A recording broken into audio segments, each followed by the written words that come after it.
Okay. All right. Evening, everyone. Looks like we're live. Looks like my audio is working this time. Good evening. Welcome back to Kingdom Come Deliverance II. Okay.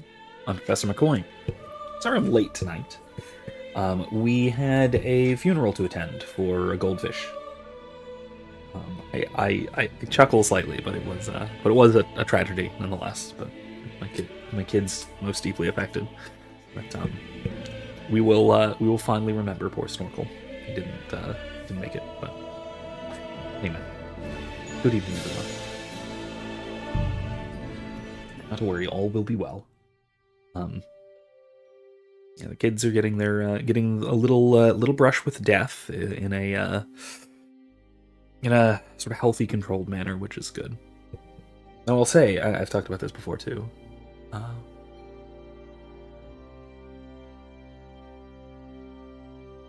Distinguishing between the death of a pet and the death of a person for kids is tremendously difficult for one who is, for all intents and purposes, a Thomist on the matter.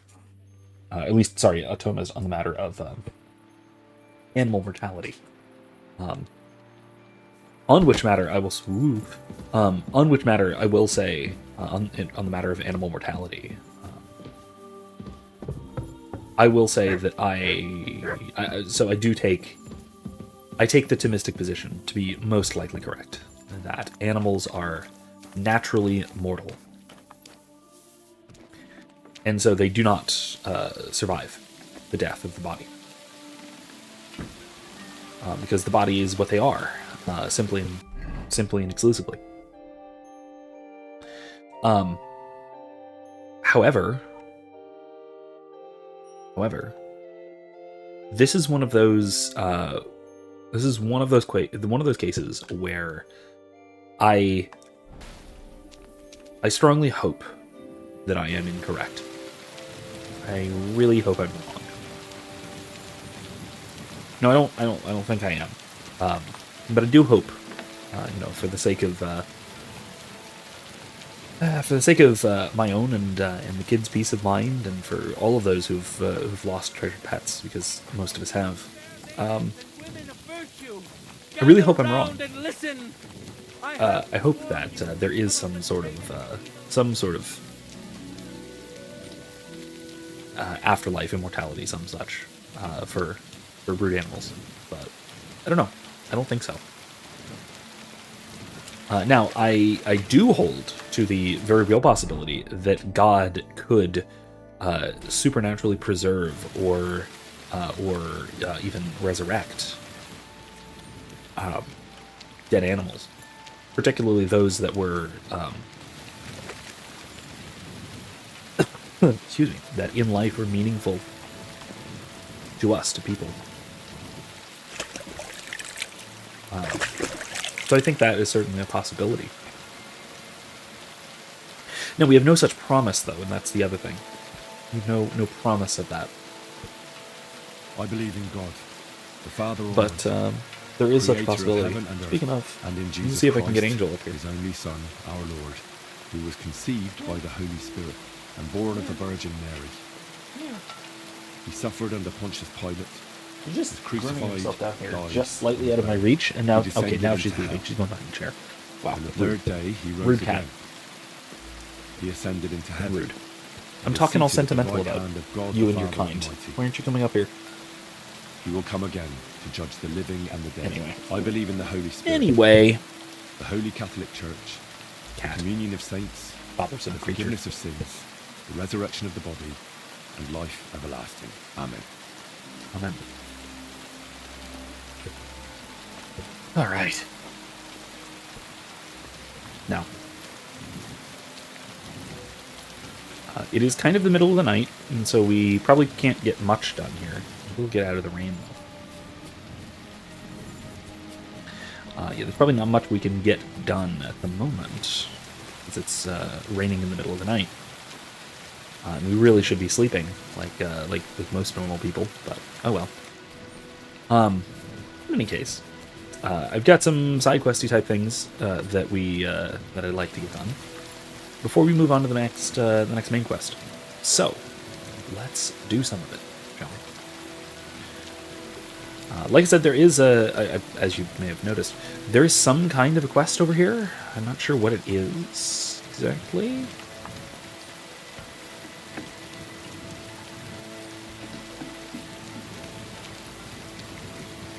Vlach.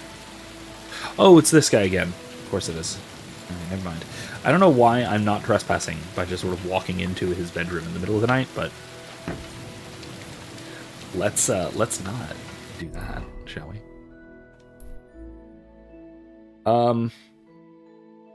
Yeah, so next we've got to go up to here. We've got to talk to the gravedigger and examine the body of the young woman that Catherine was using as a source of information.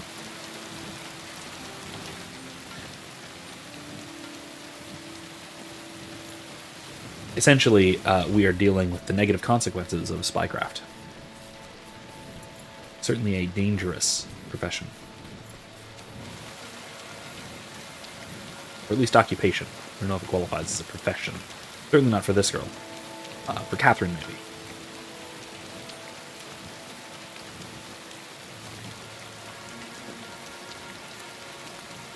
Anyway, I will mention now, as well, I will sort of briefly announce, hello doggy, I'll briefly announce I've got a video coming out tomorrow, it's Wednesday, tomorrow afternoon. You can already see the premiere ready on my channel, so go check that out and set a bookmark for it, set a reminder for it. I think you can elect to be notified for it and everything. It's tomorrow, 2 p.m. Eastern, but you can really watch it whenever. Of another rather lengthy discussion, this time about an hour and a half, between myself and Philip Perot. Angel. Okay, that's fine. She climbed atop the shredder, but it is unplugged, so I don't have to worry about her like shredding her tail or anything. That's good news. Hi there. Can I have some? Can I have some food? No, I probably shouldn't. It'll probably overfill me. Anyway, but yeah. So we talked about first of all the murder of Charlie Kirk, and then also relatedly, we talked more generally about freedom of speech. And some of the principles involved. So we kind of talked about what I think are some issues and topics that are made all the more relevant by Charlie's murder and the response to it by various parties. But then also things that were tremendously important to Charlie. And so we had a nice lengthy discussion about that, and we'll probably continue the discussion in a part 2 with some other elements.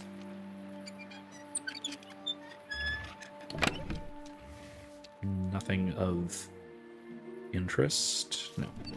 I don't think so.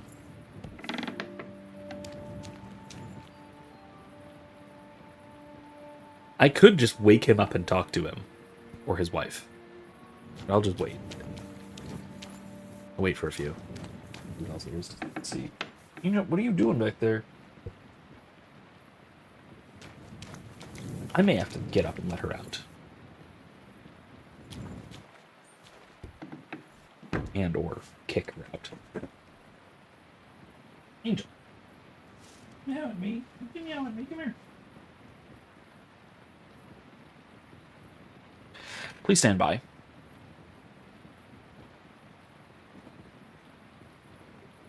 Hey. Yeah. Meow, meow, meow, meow, meow, meow, meow. I've got her. I've got a kitten.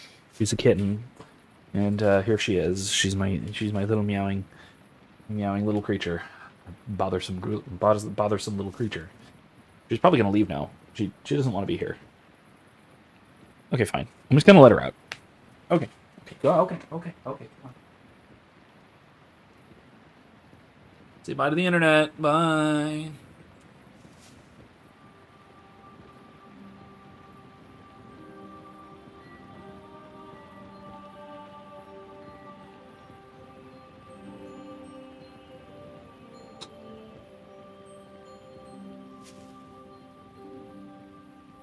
Okay. I'm gonna try and leave the door cracked a little for her, just in case she decides to come back and be more personable. Or her brother. Turbo could show up, who knows?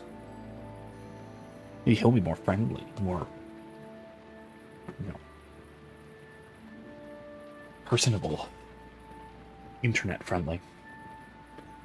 Like cats are supposed to be, right? The internet is made of cats, after all, I'm told. Anyway, while I wait for our gravedigger friend to wake up, gonna sort of close the bedroom door. I'll wait outside. Nope, still raining. I'm gonna wait in here. I'm sure he won't mind. Anyway, I do want to talk a little bit about a couple of things in my talk with Philip that I didn't get to, and I'll probably clip them and wind up posting them after the fact. Stuff that I, in retrospect, think I maybe should have wound up talking about. That might wind up being an interesting thing for a part 2 as well. Though we were hoping to focus more on the angle of the theological and religious angle in our part 2. But maybe we'll spread it out a little bit. Who knows? We are planning another discussion coming up, though, so stay tuned. In any case, like I said, I want to talk a little bit about a couple of other points that are related to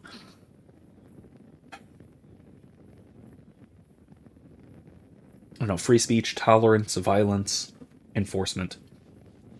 All this stuff that has come up and become particularly relevant in the wake of what is honestly one of the highest profile political assassinations in our lifetimes. Mine, at least. And certainly, I would say, the highest profile political assassination of a private individual, of a civilian, so to speak, of a non-politician, since probably since Martin Luther King Jr., really. And of course, King was assassinated by the FBI, so I don't even know how thoroughly that counts. So assuming the official narrative about Charlie Kirk is true, and that it was this gay furry extremist who killed him, which, despite problems with with the investigation and with circumstances and whatnot, seems plausible, at least as far as it goes. Assuming that he was not directed in some way by U.S. intelligence or foreign intelligence or whatever, this would be one of the only instances in American history of a civilian casualty in political violence, in terms of political assassinations. So anyway, that is, and I mean the difference is obvious, right? That even if it isn't justified, and I will say in most cases it isn't, in almost all cases it isn't justified, but even if it isn't justified, you can understand the rationale behind attempting to assassinate, or even successfully doing so, God forbid, a politician. Someone who is actually wielding state power. You can understand the desire, the impulse, the rationale behind trying to kill someone who is actually wielding state power. It's very different, categorically different, to direct that level of violence against someone who is just a guy, a guy you disagree with. I think that is a large part of why this is hitting people so hard. A lot of people, at least. And I think a lot of why so many people are seeing themselves in Charlie Kirk, and why so many of us are saying I am Charlie Kirk, is that I'm just some guy, and there's a lot of people who disagree with me, who we're coming to realize would totally kill us if they could get away with it because of those disagreements. And it's not even like most of us are wielding any kind of political power or anything. It's not like we're doing anything to them. It is just what we think. I think that is a large part of why Charlie's death is hitting so many people so hard. Why this is so impactful. Why this seems like such a turning point, if you'll forgive the pun that everyone's making. So yeah, that's one element that I think is worth thinking about. Another is that the reactions, these ghoulish celebrations of Charlie's death, have given me kind of new insight into what I've always thought was one of the weaker arguments put forward by Hans Hermann Hoppe, which is his famous physical removal, so to speak, argument, that in a libertarian social order, that is to say, in a society, a sort of covenantal community formed on the basis of non-aggression as a minimum standard, or in terms of a covenant community formed on a basis of some further moral standard, whichever. But a covenant community of people who agree to live peacefully with one another, following certain rules, whether those are the basic rules of commutative justice, or if those are more sophisticated moral rules, or even just social rules. Regardless of whatever the case might be, that such a community can have no tolerance for, essentially, for people who, by their actions or even by their ideology, put themselves in a way contrary to the covenants of those communities. So that is to say, this is why he says that there can be no place for Democrats or socialists and such in a libertarian social order, and they must be physically removed, so to speak. Now, physically removed, so to speak, could just mean, literally, like, physically expel them from the community, or it could just mean disassociation. And more commonly, he's talking about disassociation, right? People just refusing to do business with somebody, refusing to interact with somebody who is fundamentally contrary to the established social order. And I've always been a bit skeptical of this. And I've always wondered that whether this is, one, effective, but then two, whether this is actually quite necessary, why this is necessary for the formation of community. And I'm starting to see it. I'm starting to see it by looking at these ghouls and their response to Charlie Kirk's death. Because if someone does think that, say, political assassination of just some guy who disagrees is acceptable, if they think that is laudable, especially, that means that they are placing themselves outside of the community formed by essentially a non-aggression pact, or the non-aggression principle. It is another way of looking at it is a kind of application of the legal principle of estoppel. Another libertarian philosopher and legal theorist, Stephen Kinsella, has done a lot of work with the sort of broadly applying the principle of estoppel. This is essentially that when you violate a contract, you have forfeited the right to claim the benefits of said contract. Right. So if you and I have a contract for, say, me to perform certain services for you, and I don't show up, I can no longer hold you liable for paying me. That's the obvious case here. Kinsella applies this more broadly to something like the non-aggression principle. If I aggress against you, I have estopped my claim to non-violence from you. I've given up my right to not be aggressed by myself aggressing. sorry, not be aggressed against, say, by you or by anybody else. In other words, another way of looking at it is by demonstrating that I don't care for this particular universalizable principle. I show that I don't care. I show that I don't care about this principle by attacking somebody else, or even by credibly claiming that I don't care about it. Right? I don't think so. Hey, folks, go outside. By credibly claiming that I don't care about this particular principle, I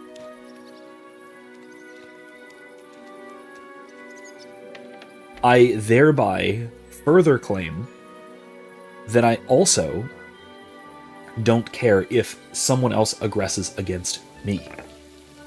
Right? If by showing that I don't care for the principle in cases of others, I also therefore have no right to the claim against having that done to me. Hoppe's point is essentially similar to this. It's that if I proclaim that I think that murder is acceptable for disagreement, I am essentially taking myself out of the rational community of human beings. And I ought not to be any longer treated as if I am going to act rationally like a human being would. I'm stating my rejection of the basic principles of reason and humanity by saying that I think we should resolve matters violently rather than resolving things rationally and peacefully. Now, this is, of course, a performative contradiction. I can't argue. This is Hoppe's major point. This is what's called his argumentation ethics.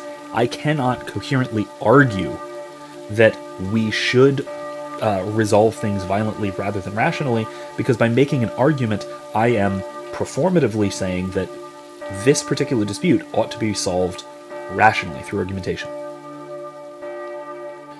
And so and I think that when I say that Charlie Kirk's assassination and the responses to it, these ghouls who have essentially shown themselves to be in gross violation of our basic principles of humanity, I think that this is a perfect example of what Hoppe was talking about. That we can't just assume that people who say out loud that it's perfectly fine for someone to be murdered for saying something, that those are people who are willing to resolve disputes. Excuse me. Willing to resolve disputes or disagreements peacefully and rationally. They are telling me that they are not willing to do so, and so I should believe them. And I should not interact with them. I should physically remove such people, so to speak. Whether that means simple disassociation, or that means expelling them from the communities that we form. Yeah, I'm starting to come around on some of Hoppe's points here.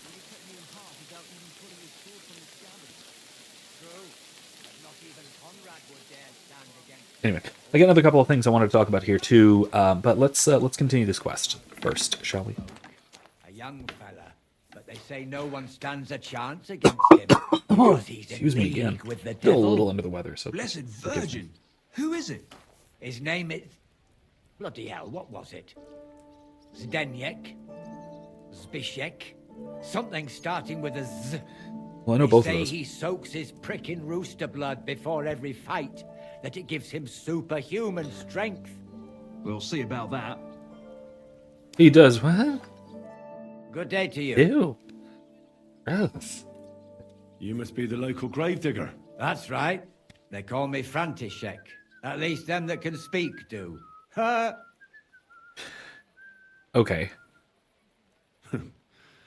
They too will fall silent someday.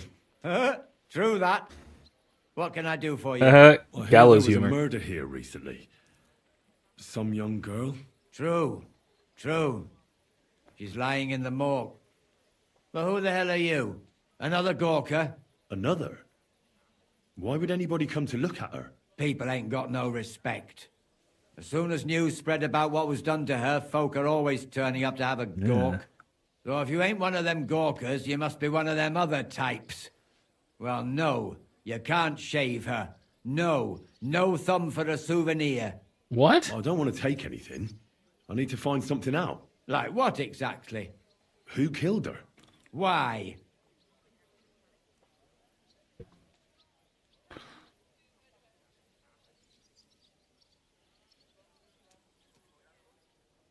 Someone killed the poor girl. You Yeah, there we can't just let the murderer get away with it, can you? Well, what do you plan on doing about it? Find out who did it and bring him to justice. Well, if that's the way it is, and you really want to help them lasses, it's true that Lumiere ain't shown no Plural? interest in her yet. I wouldn't expect that from him no more. Who's this Lumiere? Another one of those gawkers and collectors? No, no. He actually tried to help. Help? How? Well, he was investigating them others. Right. You said she wasn't the first. Aye.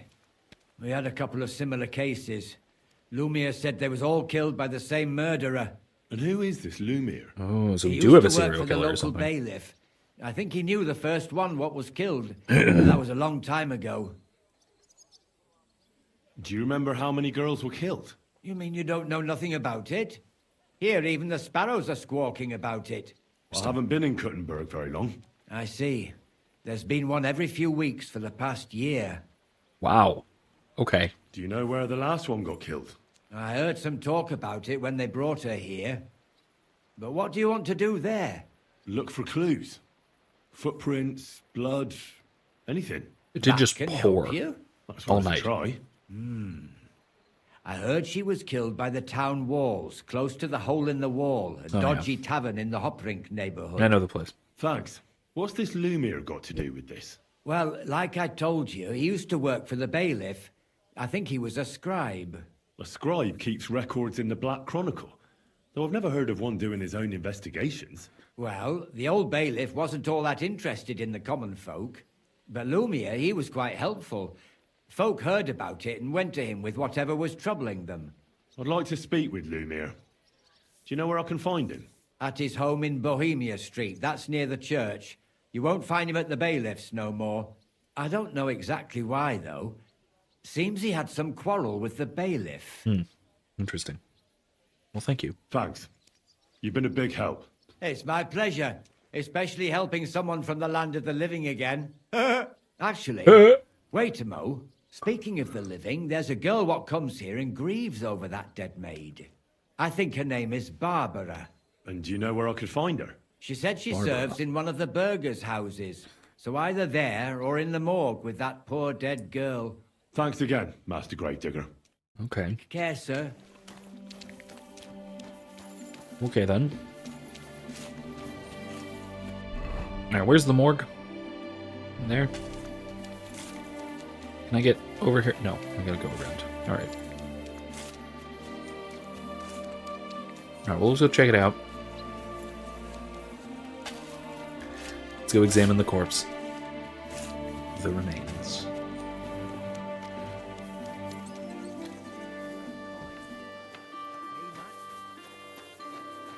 Yeah, rat.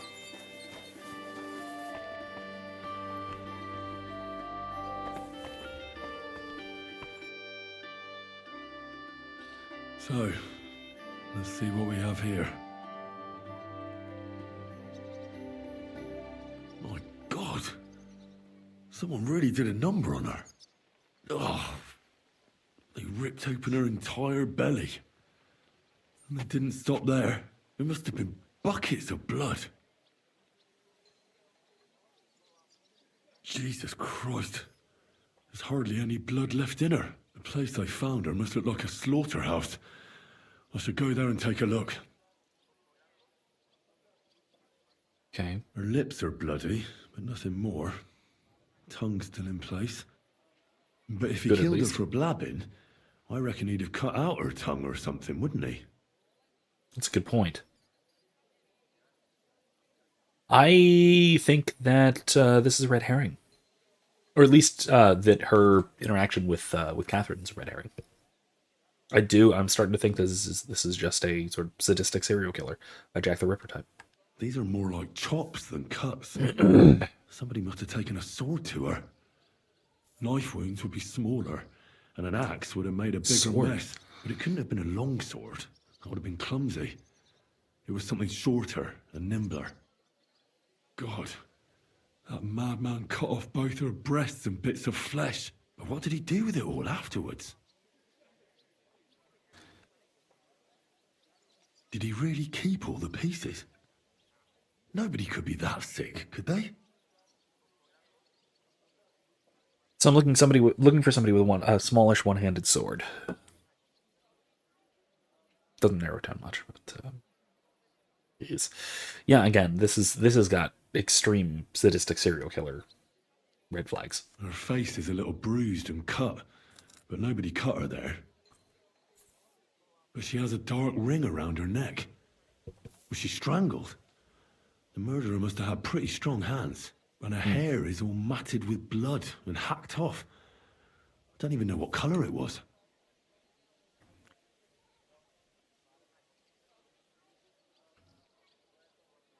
Maybe there's something more to it. What if the murderer kept her hair like some kind of sick trophy? Interesting. Just some scratches and bruises, that's all. The killer probably surprised her. She didn't even have time to defend herself. But we know he was armed, so it's definitely not the other one. So, the murderer must have awfully strong hands, because he strangled her and left a dark ring around her neck. Then he took a short sword or saber and started hacking at her. She's missing parts of her torso, but they aren't by the body. He also cut off most of her hair. No, I don't think he killed her because Catherine. I don't think so. He cut off her breasts, but left her tongue. Then left her lying there for all to see. To send a message, maybe? Or a warning? Only if it was a warning for telltales, he would have cut out her tongue or something, wouldn't he? Yeah. I don't know why he killed her, but I don't think it's because of Catherine.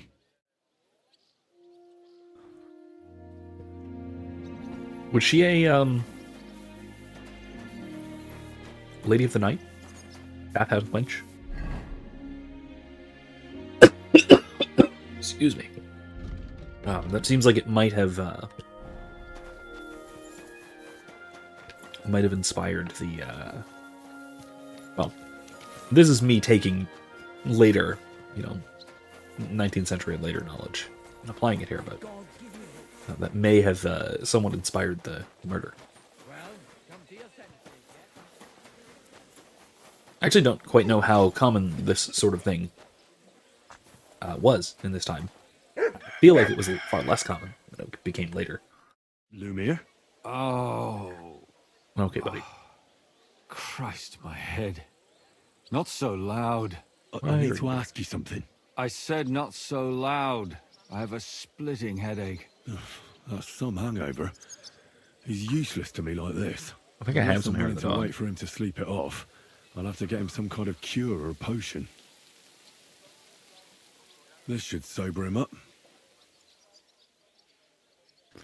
I'll just give him the weaker one. That's fine. Here.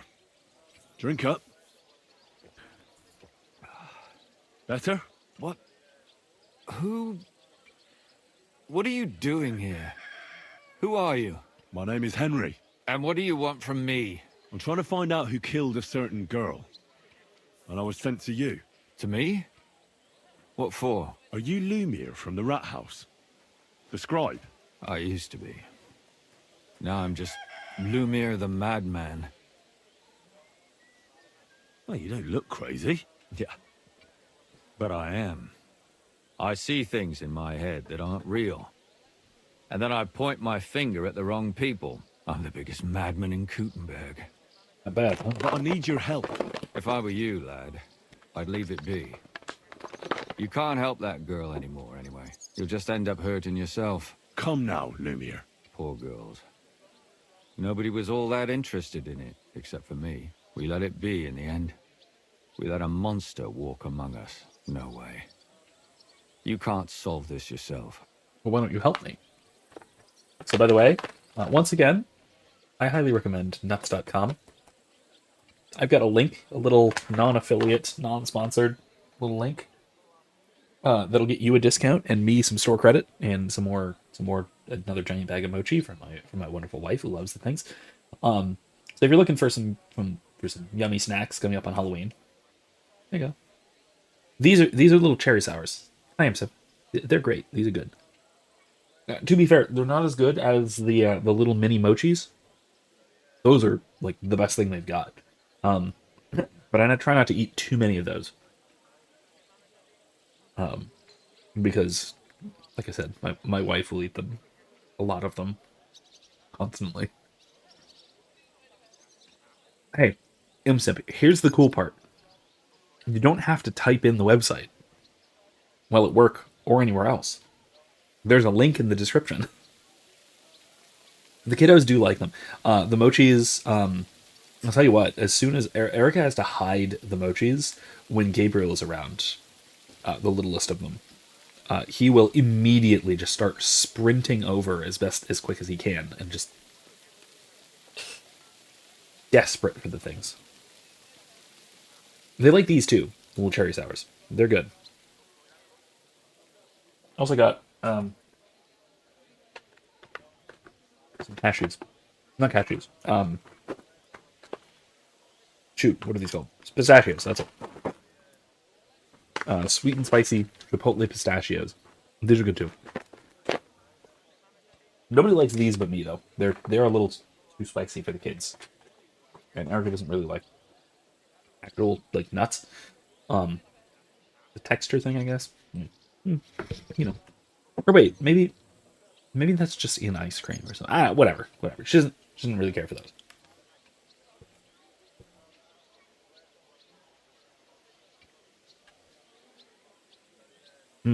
Okay, this is interesting. Fascinating dilemma.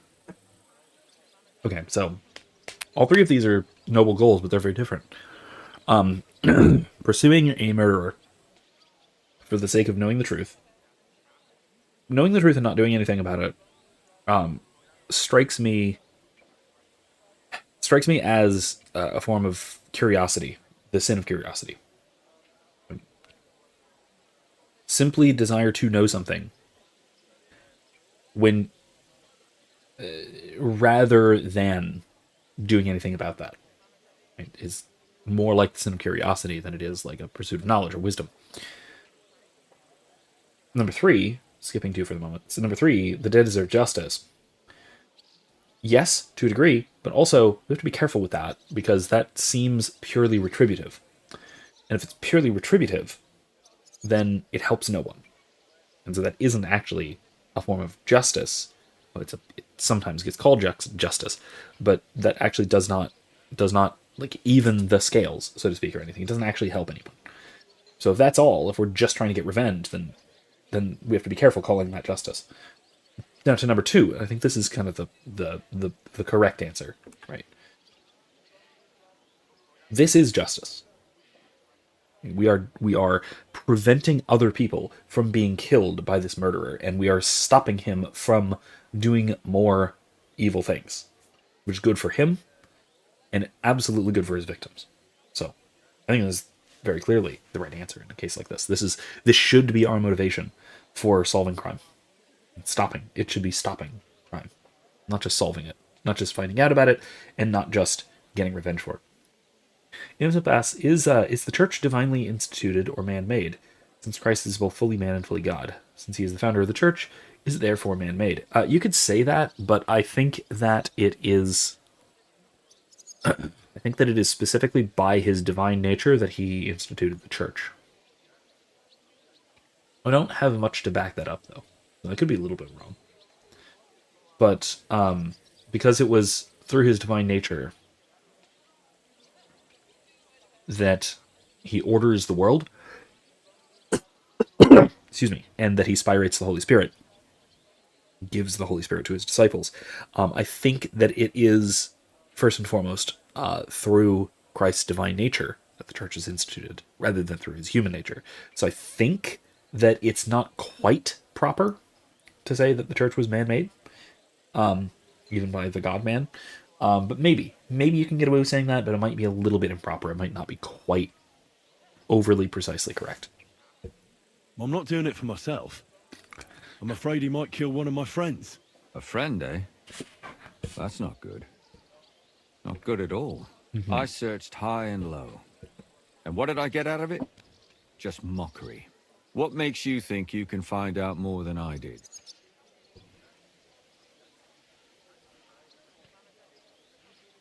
I'm smarter than you. Because I'm not stupid, and I notice things. I've successfully solved a murder before. Is that so? A murder investigation under your belt. And educated and observant, too. Well, I said I'm not stupid. Not that I'm educated. I can read and write, too. Sometimes even count. If only more people knew the difference. Well, All right. Talk to me. Who was this dead girl? Her name was Alice. She worked as a maid. A maid? That fits. Yarka was a maid, too. As were most of the other victims. really? What did she look like? What did he do to her? I think that he strangled her first, and then went at her with a longer blade and disemboweled her. Did you notice the strangulation right away? It took me a while. Maybe you really will track him down. Yeah, Do you think it's the same murder? Counting your girl, that makes 6 victims who were first strangled and then mutilated. If it's not all the same person, they must be collaborating somehow. This is the 6th one. How long has he been killing? Probably about a year now. Sometimes it takes him months, sometimes weeks. Is he accelerating? But I'm including missing girls. Stanya and Zdena. Interesting. I know that at least a certain type of serial killer, one who is sort of compulsively driven, winds up having to either escalate, winds up either escalating or accelerating their timetable. And a lot of times that's, in the modern period at least, that's how they're caught. Is that they over-escalate and they wind up doing something that draws way too much attention to them in particular, or they leave markers and whatnot, or they accelerate, and so they draw attention to the potential victim pool, and they get and then that's able to be narrowed down to the killer. So yeah, I wonder if that's actually going on here. Why are you counting the missing girls? Because I think someone killed them, and we just haven't found them yet. Did the dead girls have anything in common? Aside from being pretty young girls with no proper family or background, no, Easy targets. I couldn't find much. Do you think somebody is killing them because they're poor and Oh. nobody will miss them? Good thinking, Henry. If somebody killed the daughter of a local lord, no stone would be left unturned. But why does he even kill in the first place? I don't know.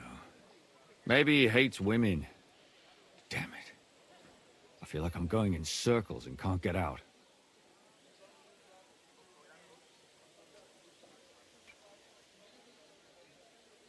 Yarka, Stenya, Zdena, the others. Oh, Yarka. What can you tell me about Yarka? She wasn't the first. But thanks to her, people started taking an interest. She was a maid in a German family. By all accounts, she was a pious, polite girl. She was orphaned as a child.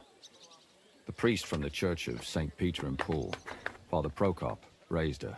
They found her body tossed behind a barn at the edge of town. She was cut all the way from her neck Why is downwards. this so loud? Sorry for the An crinkling. awful sight to behold. Did you have any suspects? At first, I thought the son from that family did it. A murderer is usually someone close, you know. But then I changed my mind. Why? Well, for one, I remembered the 2 girls before her who ended up almost the same. Besides that, when I talked to the lad, he seemed he wasn't the least bit interested in Yarka. Then his mother told me that they threw her out a week before the murder because she was a harlot who stayed out till all hours of the night. Really? It really surprised me, because Father Prokop had vouched for her good reputation. But who knows? Maybe he just didn't want to admit what had become of her. Okay. Well, let's see if that's a pattern. What about Stanya? She was an alehouse wench in a tavern of ill repute called the Hole. Well, there you go. Yeah, that, You said her that might body be a was pattern. never found. Maybe she just got out of town. You have no idea how much I'd like to believe that. Only there was a lot of blood. Unfortunately, the Oh. investigation wasn't very successful. The hole is a world of its own, and the people there aren't very forthcoming with information. Well, Did you my friend suspect found her. anybody? You could suspect every second man there. Those people have nothing but thievery and deceit in their eyes. The innkeeper, Mole, definitely knew Stanya, since she worked for him. But he isn't all that chatty either. So if I want to learn anything more, I have to ask this mole in the hole. Yeah, he still runs the place. Okay, then. And what about that Zdena? You said her body was never found. Exactly. But to tell the truth, nobody spent much time looking for it. Besides Alice, Zdena was the most recent victim. It's only been a few weeks since she went missing, but I suppose nobody wanted to do any more digging. But if her body was never found, how do you know she was killed? Because she was the same type as the other girls. Maybe the prettiest of them all. Young, beautiful. A real live one. Lively as the devil. She was a thief. A pickpocket. I never could pin it on her, though. She always found some way to get out of it. Maybe she robbed the wrong people and had to get out of town. Maybe. She had a partner in crime by the name of Strunad. Quite a number. He's always sitting in the hole, boozing. When I asked him about Zdena, he told me he'd rather rip his own tongue out than talk. Do you think he'd be more forthcoming with me? He might be. You're not known all over town like a catchpole. It's worth a try. Besides, it might still be fresh in his memory. That would be a great help. Interesting. It does seem like a lot of this revolves around the hole in the wall. Which is funny, because I was going to put the hole in the wall tavern logo somewhere in the thumbnail today, because I figured we were going to be doing some stuff down there, but I thought, nah, let's just stick with the actual illumination of the corpse. But no, I really, now thinking about it, I really probably should have. Oh well, too late. And what about the other two victims? It all started with them, though nobody did much about it at the time. The first one worked as a bathhouse maid. They called her Chestnut. She'd only been in town for a short while, and nobody really knew her. So I couldn't find out anything more. But the other one, Libushka, she was from Loretz. She was a maidservant, too. I also talked to her mother. She said she was really cheerful and outgoing. There were lots of suitors circling around her, but she refused them all. She knew she was pretty and knew she could do better than some farmhand. You mean she wanted someone higher up? That's what it sounded like. But her mother never found out who she had her eye on. Interesting. I'm suspecting I'll try to see what else whoever I she can might have find had out her from eye the on. mother. Frankly. Where can I find her? In the graveyard, lad. The poor woman died of grief. It's sad to say, but we can't help those two dead girls now. And they can't help us with our investigation either. There's nobody else left who could tell us anything about them. Okay. Why were you looking into it? Who were those dead girls to you? I don't know what people told you about me, but for many long years I was a scribe for Kuttenberg's bailiff. Kuttenberg is a big city with a lot of people. Silver, silver, silver. Mining it, smelting it, stealing it. There's always something going on. The This bailiff is was always a very running from noir hell to monologue. Hades, I dig it. from one rich man to another, settling their quarrels. Often trivial nonsense. But there are more than just rich burghers and lords in the city. Exactly. There are common folk, too. There's a lot more of them, and their troubles are usually more serious. So when one of them came to the bailiff's one time, and the bailiff was running around somewhere, I started to deal with it myself. I was pretty good at it, too. Behind the bailiff's back. Not really. Andreas supported my activities until recently. What happened? I don't want to talk about it. Sorry. Oh my god. This is so noir. I love this. This guy is the drunk ex-detective guy. I love this. This is fantastic. Did you have any suspects back then? You can always find some suspects. Excuse I me. always dragged the most suspicious ones to the body in the morgue by force. And they threw up at the sight. Or fainted. Couldn't it have just been an act? Fainting? Vomiting? That's hard to act. I'd swear none of them did it. That's a clever technique. A little messed up, but All right. It seems I know everything I need to know. It seems there's some killer on the loose here. He murders brunette girls and disfigures their bodies. His first victim was apparently the maid Yarka. I'll go and question her guardian, Father Prokop. Another two possible victims of the same killer are Stanya and Zdena. They both hung around a dodgy tavern called the Hole in the Wall. There has to be some hidden connection between these cases. I hope you'll find it, since I couldn't. I hope so. Otherwise we won't have anything to go on. When you learn something more, stop by and see me. You've aroused a bit of hope in me, lad. I hope you won't disappoint me. I love this guy. God, I absolutely love this guy. The frickin' noir detective. Alright, Yarka. Otherwise, those two at the hole in the wall. That city tournament. What an occasion, eh? Will you go? Who's looking for me? I reckon I'll have a look. Anyway.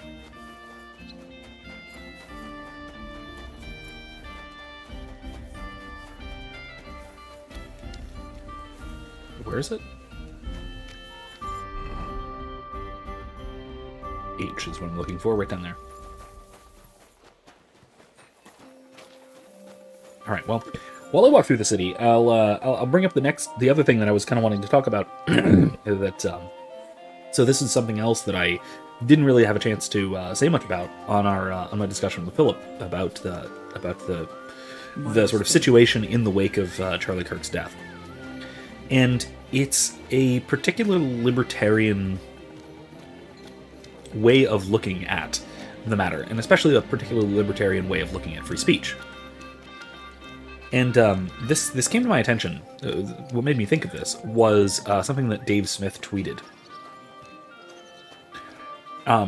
where he pointed out that in the context of looking at the sort of cancellation of Jimmy Kimmel, which it looks like has kind of been semi-reversed or something, but whatever. In any case, the cancellation of Jimmy Kimmel, which a lot of leftists are saying is, it's a violation of free speech. Okay, whatever. And Dave said something like, that's funny.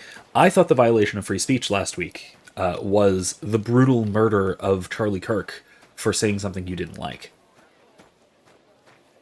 Now, there's a lot of people, and I will say probably mostly people on the left, but honestly, this would probably apply to a lot of people on the right as well, who would hesitate to call the cold-blooded murder of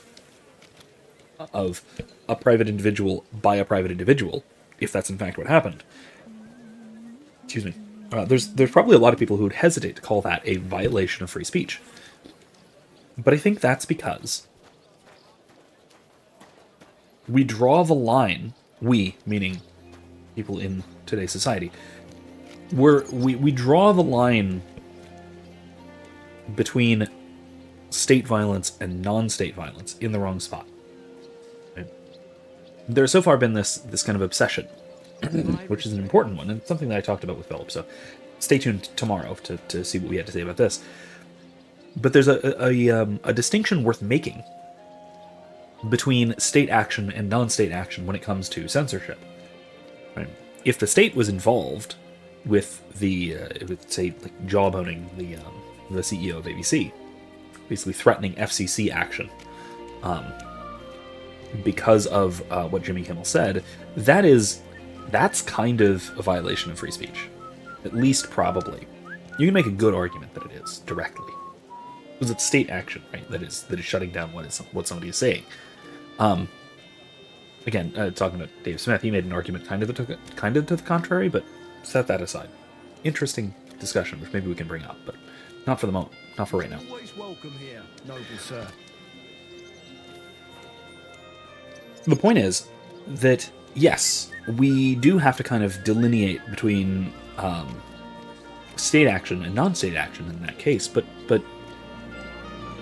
we also should not distinguish so strongly between state crimes and non-state crimes, because aggressive violence is aggressive violence.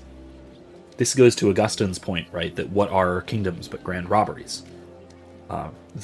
This idea that, well, what we as libertarians object to the state doing is aggressive violence. And that's what we object to. And so, if we object to the state censoring someone, that is to say, what we are objecting to is someone threatening violence against somebody for saying something.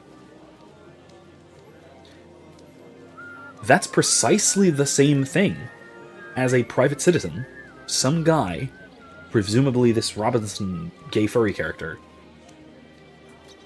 threatening and executing violence against somebody for free speech, for something they said. So it is just as much a violation of free speech, the pseudo right to free speech, to just violently assault or essentially, or in this case, murder someone. That is just as much a violation of the pseudo right to free speech as the state threatening somebody with violence. It's the same thing. Right? When the state does something criminal, it is exactly the same kind of crime as when just somebody does something criminal. Commits an act of aggressive violence. Same thing. That's I think a really important distinction that we should keep in mind. That the state is not special. They're not somehow above or beyond ordinary humanity. Their crimes are just crimes, like the rest of ours. Their actions are just actions. And if those actions are criminal actions, then the state committed a crime. Or sorry, no, not even the state. An agent of the state committed a crime. Simple as that. This is an insight from Frederick Bastiat. It's a brilliant one. And it's one I wish I'd kind of thought of in our discussion, because we did kind of talk about the other aspect of this, the state action versus non-state action in terms of like hiring, firing, doxing, all that sort of thing. Again, something to look forward to. I won't rehash much of that conversation that we already had. Just stay tuned to check it out tomorrow when it comes out, tomorrow afternoon. But this point, I really think is something that libertarians have a kind of unique insight on. That state violence is it's the same kind of thing as any other kind of violence. Oh, Yarka just passed me right by. Whoops. Okay. Wonderful day for a wonderful purchase. No thanks. Anyway, I think again, I think, like I said, that is it's a really interesting distinction that a lot of non-libertarians fail to make. But libertarians as such are capable of making this distinction sort of as an aspect of our ideology in a way that, like I said, non-libertarians are not so capable of doing.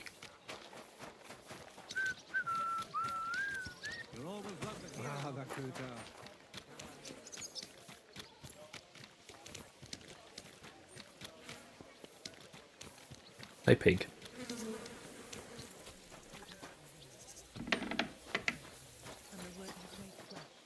Ah, there he is. Good day to you. What brings you here? Father, I need to ask you a few questions. I don't have time for theological discussions, my son. That's Really? not why I'm here. Why not? My name's Henry, and I wanted to ask about the murder that happened recently.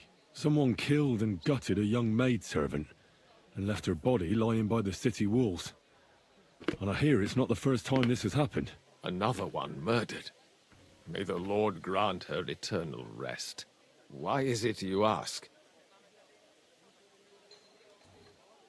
Somebody is murdering maids here. We have to put an end to it. Yes, but those poor souls are already at God's side, and revenge never... I don't want revenge. I want to stop more killing. That's a better reason, isn't it? True enough. What do you need to know? One of the other victims was a girl named Yarka. But I reckon you know that, don't you?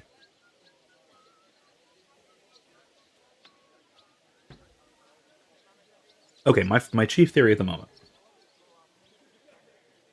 is that these women are all a substitution. They're all substitutes in the killer's mind for a particular woman that he either desires or hates and resents. That's my best guess, because they all share the same characteristics. They seem to all share a profession, physical characteristics. They have a kind of attractiveness to them. They're beautiful, and they're all killed in an extremely violent and disfiguring way. That speaks to anger, and not just kind of like sexual sadism or anything. That might be an aspect of it, but there's a kind of hatred here as well.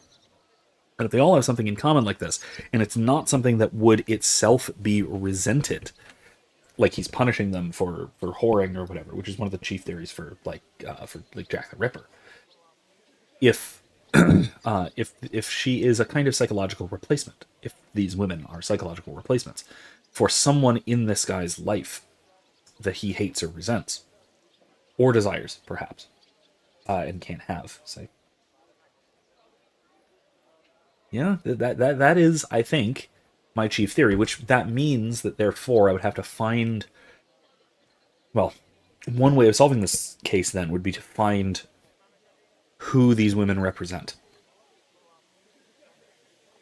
Who is it that they are a substitute for? And that will narrow down my list of suspects substantially. What can you tell me about her? About Yarka. She was an ordinary girl. She served the von Groll family. Von Groll, huh? Where did you know Yorka from? I knew her since she was a little girl. Knew her family. And? I was her uncle. When my brother and his wife died, I took care of her. Hold on, please stand by. Let me briefly on that one.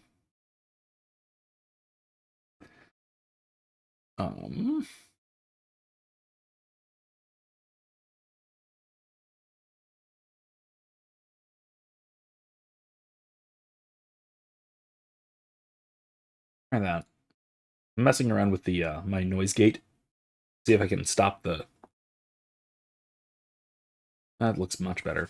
See if I can stop the crinkling from coming through the microphone. Anyway, thank you. Thank you for your patience. Who do you think killed her? William, that pig of Satan. He gambles in the tavern on All Saints' Day and leads the locals astray. Yarka always went there to listen to music. Who? Why do you think it was William? Do you have any evidence? William. Evidence? He's a skirt chaser, a tool of Satan. He messes with poor girls' heads. Okay, understandable, I suppose. And does anyone else come to mind? No other man spoke with her? No, absolutely not. You raised her? A priest with a child? Yes. Unfortunately, I'm not the first of the clergy to have a child on the side. But at least everyone knew Yarka wasn't my own daughter.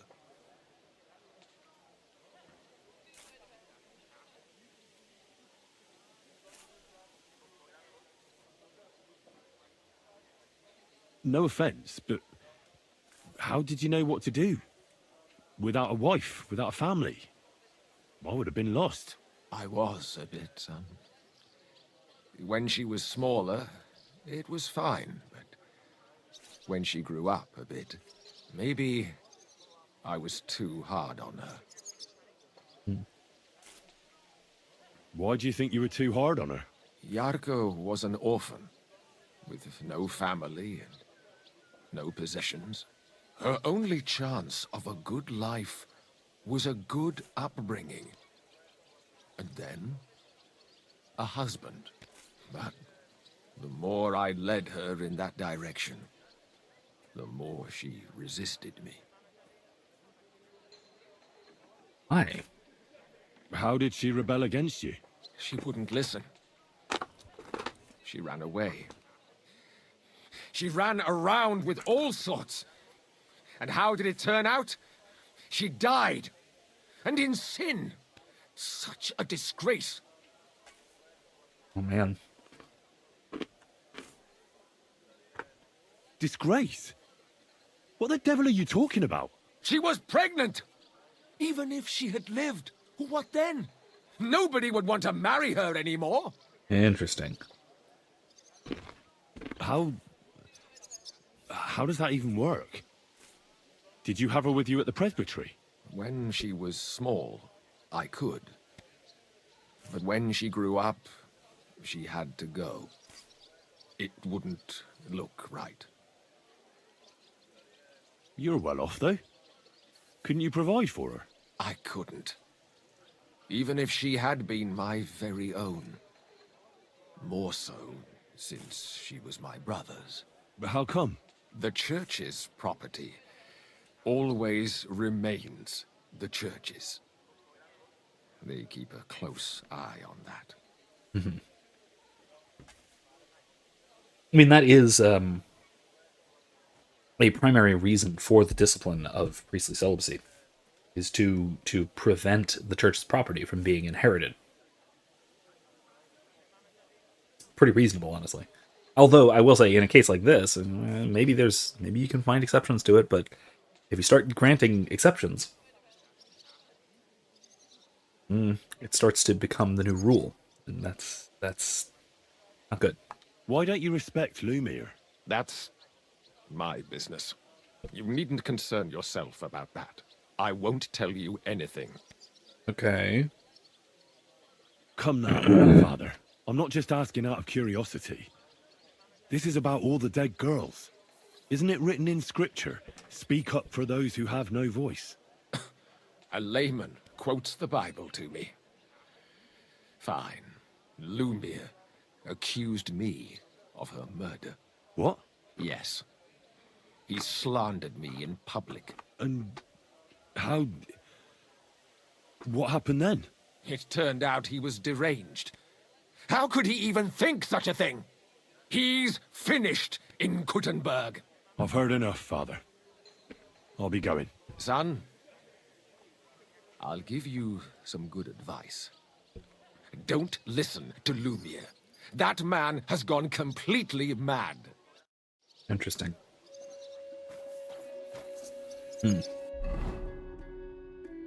Well, okay.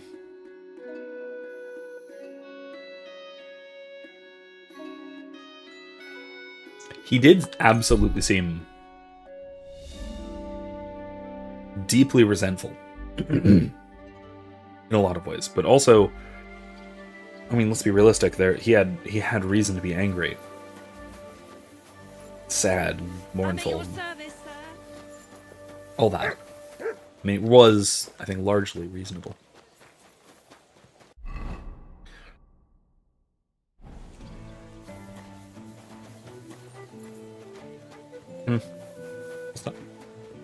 Let's not waste time training yet. Maybe later. Ooh! What? Look at that. Sorry for stepping on you, buddy. What's going on here?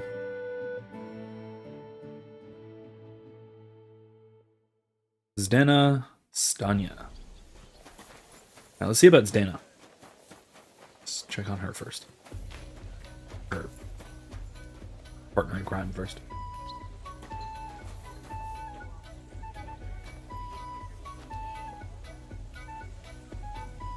It's a little hard. It's a little bit hard to remain focused on the sad murder mystery quest when the music is jamming. Are you Sternad? The one that went with Zdena? Who the fuck are you? Just an ordinary bloke who has some questions. Well then, piss off.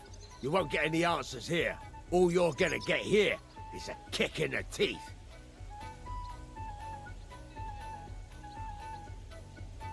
Okay, buddy. Calm down. Why so rash? That kind of attitude will do you no favors. Let's make a deal. You tell me everything you know about Zdena, and I'll make sure you're no worse for wear. Ah. You're the lord what that whore robbed. Don't worry about it. She weren't nothing but a lying bitch. What? So, if I understand correctly, we can make a deal? For the Okay, right what? price, I'll tell you all I know. Is this the right price? You fucking bet it is. That's Ask not away much, and I'll but tell okay. you everything. What can you tell me about Zdenna? What do you want to hear? I try to keep her out of trouble, but there's just no helping some women. So you were taking care of her? Well, just in front of the others. Other than that, she did what she wanted. Always made her mind up and did things her own way. So you weren't too fond of her? Not really, no. But she did have a knack for making coin. Where can I find Zdenna? Aye, Finding coin. that's what I like to fucking know too. Last time I saw her, well, that'd be back when she managed to fleece you. Yeah. Well, I'd like to find her. I can well imagine. Well, she went to Ravstein Mill. It's quite a long ways away. She had some unfinished business with some Interesting. bloke called Pint. Right. Ain't nobody seen her since then. Did she have any friends or lovers who'd know more? Did anybody come here to see her? Who come to see that bitch? She was always off somewhere, seeing someone. Although, once, Someone came to see her? well, aye, some stuffed frock came here once. All old and decrepit. He said he had some job for her. That she should leave behind her sinful life and all that shit. But he left empty-handed. She told him to go to hell. Oh boy. Do you know who Interesting. that priest was? Some fucking Prokop or Pravoslav or some such shit. But that Oh. reminds me, I saw her a couple of times with another bastard. That fucking bard, William. Oh, William. Big Large says, hey, it's one of the best side quests. Yeah, I can tell. It's very, like I said, it's very noir so far. I dig it. The Bard William is... Okay, so we now have two major suspects. And could she have run away with this bard, William?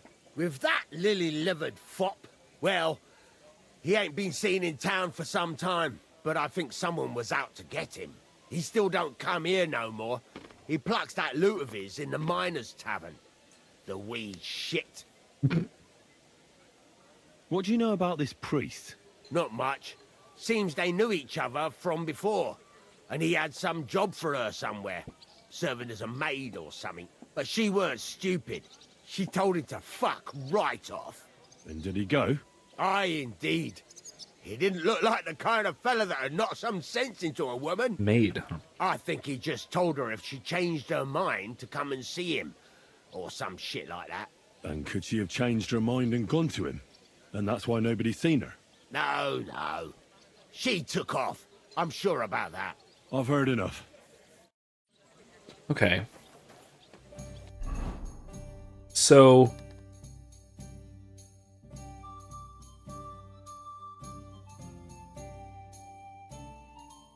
this mill out in the middle of nowhere.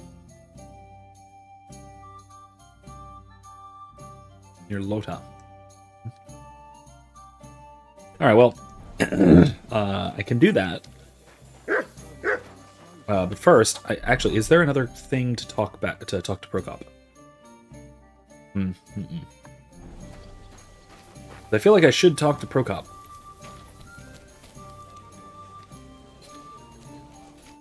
Greetings to you. How can I help?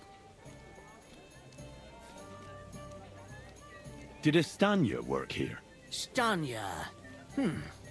Maybe. It depends on who's asking. My name's Henry. Names don't He interest knows me. that. The main thing is whether it's a good guest or a bad guest asking. What kind of guest are you, Henry? What does it matter? I want you to tell me something, so you should tell me. Kindly leave it up to me what I should or shouldn't tell you. So, All right. I'll ask you again. Are you a good guest or a bad guest? I'm a good guest. Really? Let's see. Do you know how to recognize a good guest? By the fact he spends a lot of coin? Aye. I like talking to them kind of guests. A lot. So, what'll it be, my good man? I'll have something to drink. Something? That'll be ale, then. Great choice. Ask away before I pour it for you. I want to know if Stanya works There you go. here. She did. And she don't know more. What's it to you? I heard she disappeared without a trace. So I'm trying to find out if anyone had anything to do with it. It's possible. The chamber she was sleeping in here was totally ransacked. The door open. Everything emptied out. And Stanya was gone. All I found were bloody footprints. How did Stanya's room look? The door was wide open. Most of her things were gone, but some remained. And there was blood all over the place. Blood? Was there a lot? Not so much, really. More like hand or footprints. But they were near everywhere. If someone done her in, they definitely didn't do it in that chamber. Tell me something else. Okay. First, you'll have to hear. Or is it time to pay? What? If you want to ask, you have to drink. Didn't you get that? You're quite the extortionist. I prefer to be called an enterprising man of trade. So, what'll it be?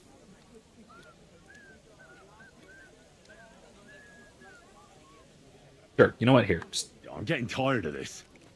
I'll give you the money up front, and that's all you'll get. Whether I'm a good guest or bad. Got it? Now you're gonna spill it. Got it? All right, all right. no need to be a dick about it, but still. Did anybody see what actually happened when Stanya disappeared? No, it was at night. Nobody saw or heard anything. The tavern tends to be empty at that hour. And you won't meet many people on the street, neither. What was Stanya like? What can you tell me about her? A bold woman. One has to be here. Everyone's ballsy here unless you nib it in the bud right away. She was hanging around a bard for a while. I don't know how close they were, but Oh, boy. she also had another suitor. Someone from the city? No, a charcoal burner. I heard he was from somewhere in the, Verchlitz Valley. I think his name was Barton? Barton, huh? Okay. What do you know about that bard? What about him? He's a minstrel, a skirt chaser. What more can I say? He called himself William. As far as I know, he plays in the Miners' Tavern in the evenings. But sometimes he shows up here, too. You think he might have been the one who... Now that you mention it, he cleared out of town for a while and only came back not long ago. It could be him, all right. I know he met with some odd people and talked about God knows what, like bloody spies. Besides, you know what minstrels are like. Yeah. Lasses just flock to them. And like they say, opportunity makes the thief. Or in this case, a murderer. Apart from those men, did anyone else know Stanya? I mean, more intimately. Well, I've got bad news for you. She had two close friends, but you won't get much out of either of them. Why? One was hit by a cart, even before Stanya disappeared. Oh. And she died. And the other one got married and moved away. Okay. Where can I find Fine, this I guess. Barton? I already told you. In the Verchlitz Valley. Could you be a bit more precise? I don't know that bloke at all. All I know is he's a charcoal burner. So if I was you, I'd look somewhere around the charcoal kilns. That's all I need to know. Well, all right then.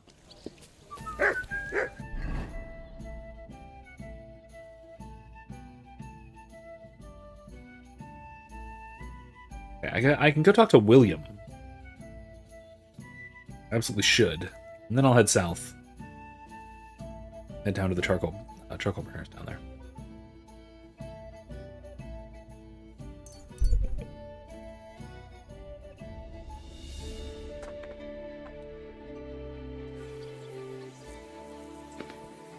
You have a kind master, eh?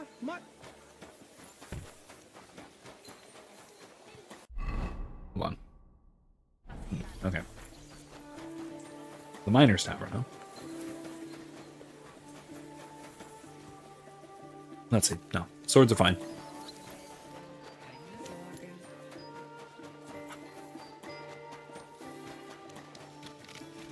Excuse me. Kind of slow today.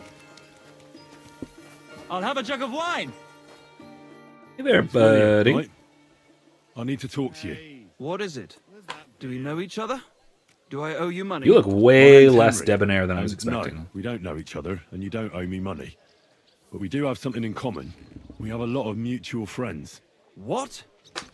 What do you want of me? I don't have to talk to you.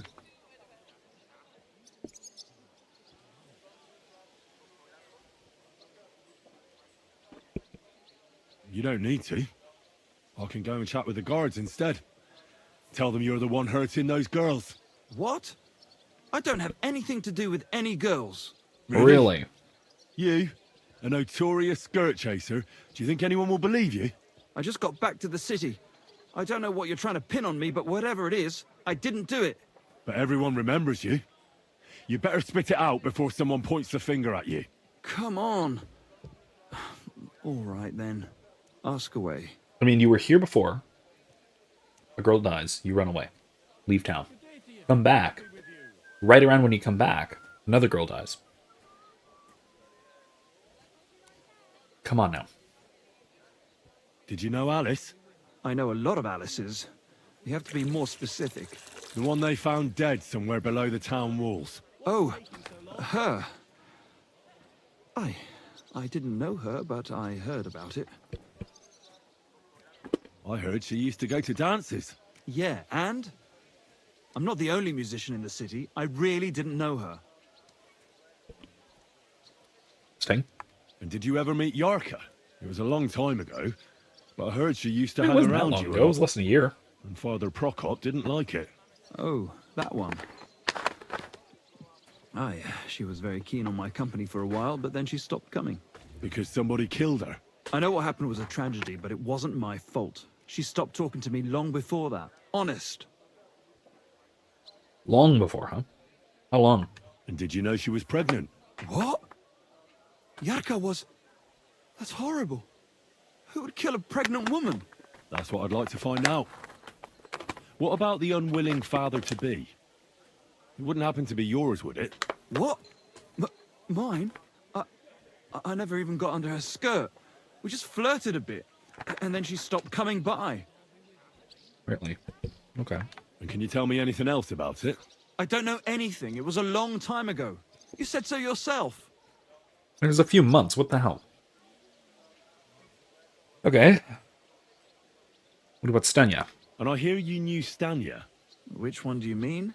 the alehouse wench from the hole. I heard you had something with her too. Well, she batted her eyes at me a couple of times when I was still playing there. A nice girl, but I didn't know her much. You didn't know her, or...? And the innkeeper Mole told me a different story. He said you were the one coming on to her. Fine, we had a bit of fun together. But she was always the one who started it. And aren't you just saying that because she left you? Oh, come on! I could have any woman, if I wanted. The innkeeper must have got it mixed up. He's an old drunkard after all. If I was you, I wouldn't take him too seriously. Okay, one more. And what about Zdena? You knew her, right? Do I know Zdena? As wild as the wind and always full of life. And those nimble fingers. You always had to check your purse around her. Excuse Did me? she steal something from you? A traveling minstrel doesn't have much to steal, but she was well aware of that. She was on the lookout for some better prey. You don't happen to know who she wanted to rob? There were lots. Anyone she thought was rich enough who let her ply her charms for a while. Like young von Groller. When he started coming here, she got to him right away. Said she was gonna rob him blind. Far as I know, she didn't succeed. If she robbed a noble like von Groller, word would get around. Look, why are you asking me about all this? You don't seriously think I killed her, do you? Well, you did know them all. And? I'm surely not the only one. That may be true. But everybody knows you're a skirt chaser, and they were all pretty girls. And now, they're dead. But I had nothing to do with it!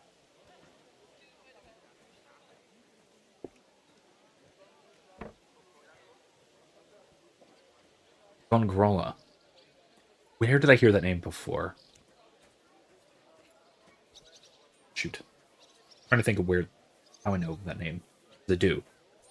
So you didn't do anything to them? No! Why would I? What would I get out of it? It doesn't make any sense. It goes against God. You dare invoke God? You do a I lot of admit, things that go I'm against no God. saint, but for Christ's sake, I'd never kill anybody.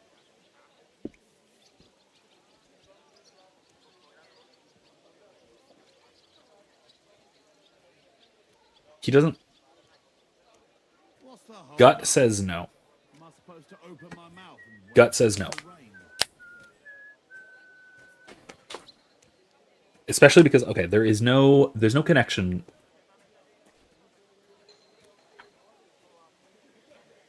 He doesn't seem to have the rage here.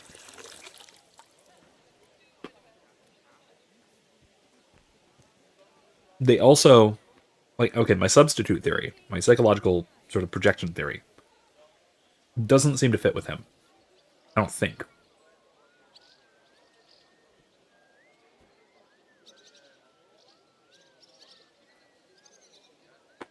Interesting. Okay. Like I said, I think that he does not seem to fit the profile, if you will. Still a dickhead.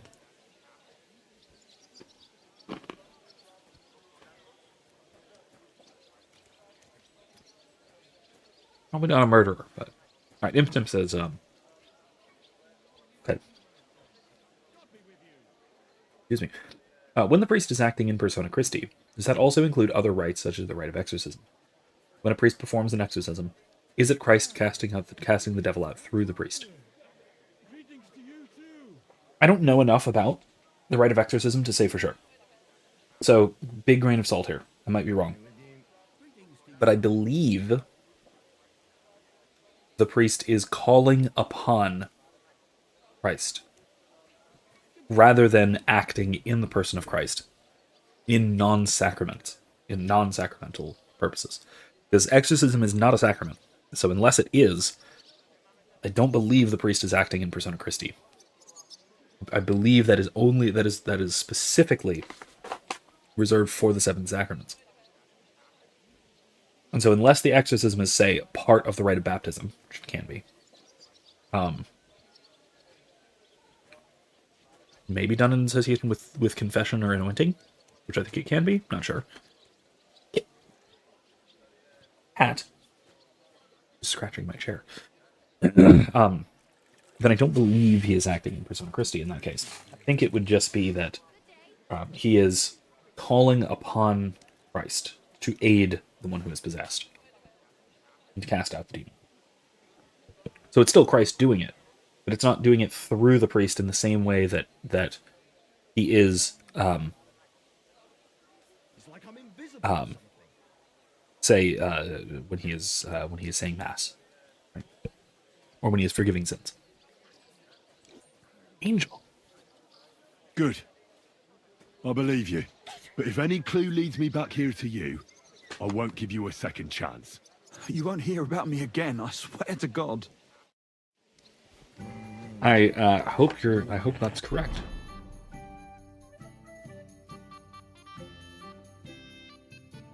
Alright, let's head south. Careful. Upper. Calm down, mate.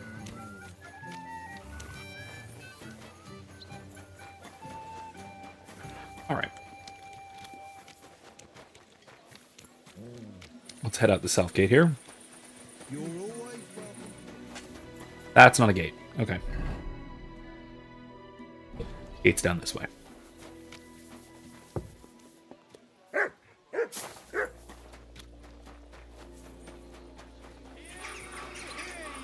Is that where the tournament's going to be?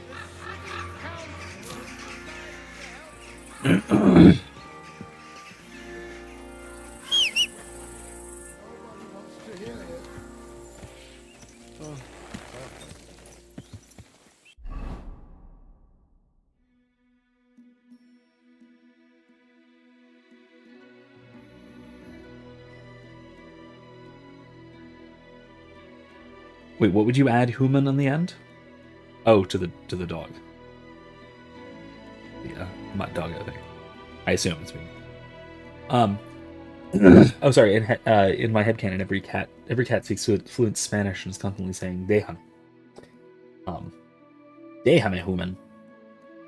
Okay, yeah, no, I can see that. I can see that. What this? And what that? Let's check that out, shall we?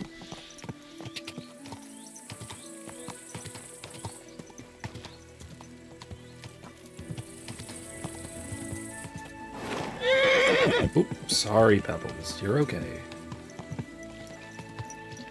Sorry, Peebles.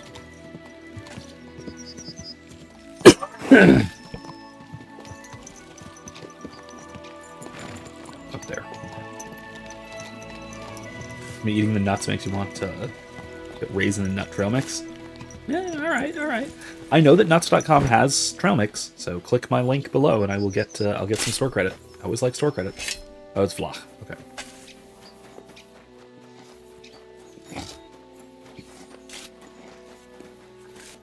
Greetings, Sonny. I'd like to learn some. What is this about?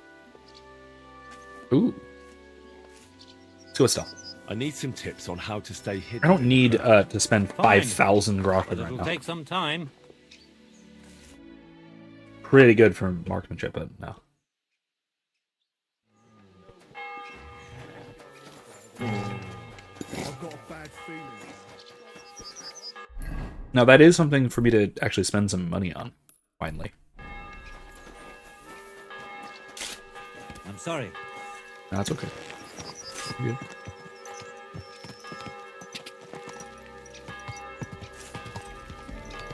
I also still need to, I still have a bunch of stuff in my chest, in my room, that I need to sell off.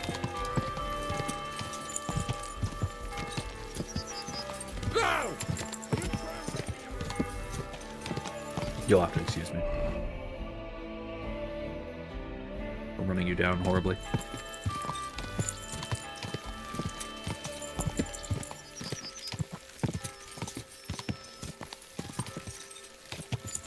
Quick! Ja!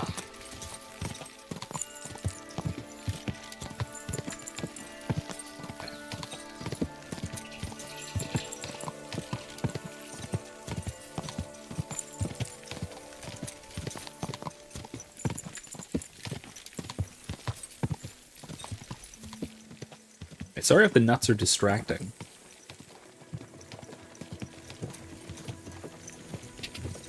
That's certainly not my intention. That said, if I wind up selling them to you, that might be. What? Why is someone's chasing me?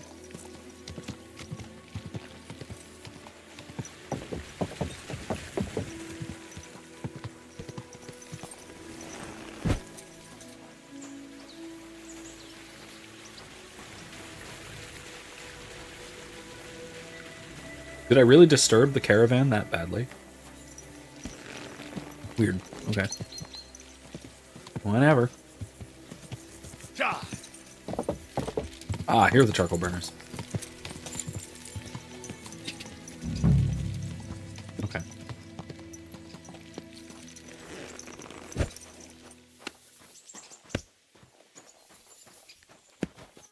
I need to ask you something. If you're here for charcoal, you'll have to wait. I'm not here about charcoal. I'm looking for Stanya, an alehouse maid from Kuttenberg. Aha! And why are you looking here? I heard she was consorting with some charcoal burner here. Well, I don't know nothing about that. Who goes with who? Okay, then.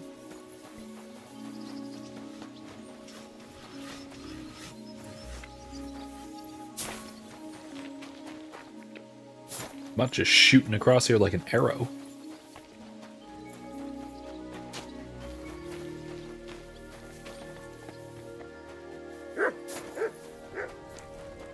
Okay, with this guy, he's got a sword. Maybe it's him.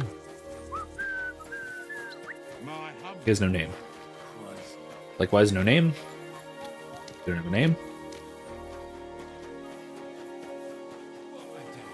They have no name. I'm sorry? Forgiven.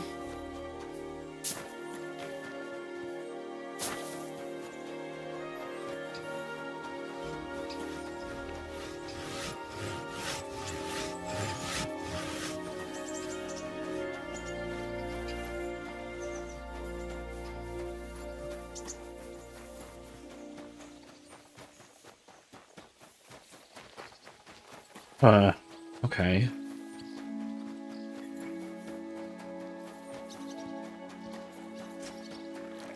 You're always welcome here, noble sir. Well, that's good at least.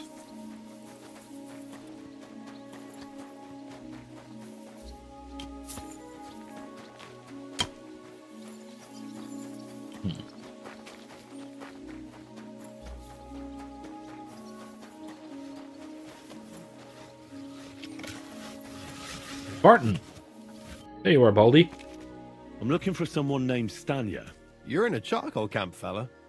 What would a woman be doing here? But you know Stanya, don't you? Aye. You could say that. Why? I'm looking for the killer of a girl in town. And I heard that someone also tried to kill this Stanya. That's true. She told me something like that. But that was a long time ago. So you don't know what became of her? I really don't know, mate. But even if I did Really? know, how can I be sure you aren't that killer? Lumir himself, the Kuttenberg bailiff's former scribe, gave me the task. He was looking into her disappearance, and he sent me to find her. Well, I don't know. I remember Lumir. He was alright. That's all true, but... But what? What are you still brooding over? You seem like the right man for a job like that. Sorry, but after all that happened to Stanya, I like to be careful. So Stanya is here? Aye. She's hiding with us. Since that thing happened, she's afraid to even go outside. Really? I don't know what to do with her anymore. Can I speak to her? If it'll help you. She's hiding in that cottage, but be nice to her. She's in a bad way. She used to be such a gutsy girl. Till we meet again. Very interesting. Okay. Oh, yeah, there she is. Who are you? How did you find me? If you came here to finish what you started, I'm not afraid of you. I'll claw your eyes out. Don't be afraid. Barton told me where to find you. Barton sent you to me. What do you want from me? Lumir thought you were dead. I was supposed to find out what happened to you. Lumir? From the rat house. He sent you. Exactly. Someone killed a girl in Kuttenberg. He really does seem shaken. Lumir thought still. it might be connected with you. So maybe you could help us find out who did it. How can I help you when I haven't been in Kuttenberg since... I don't even know when. You disappeared from the hole in the wall without saying goodbye.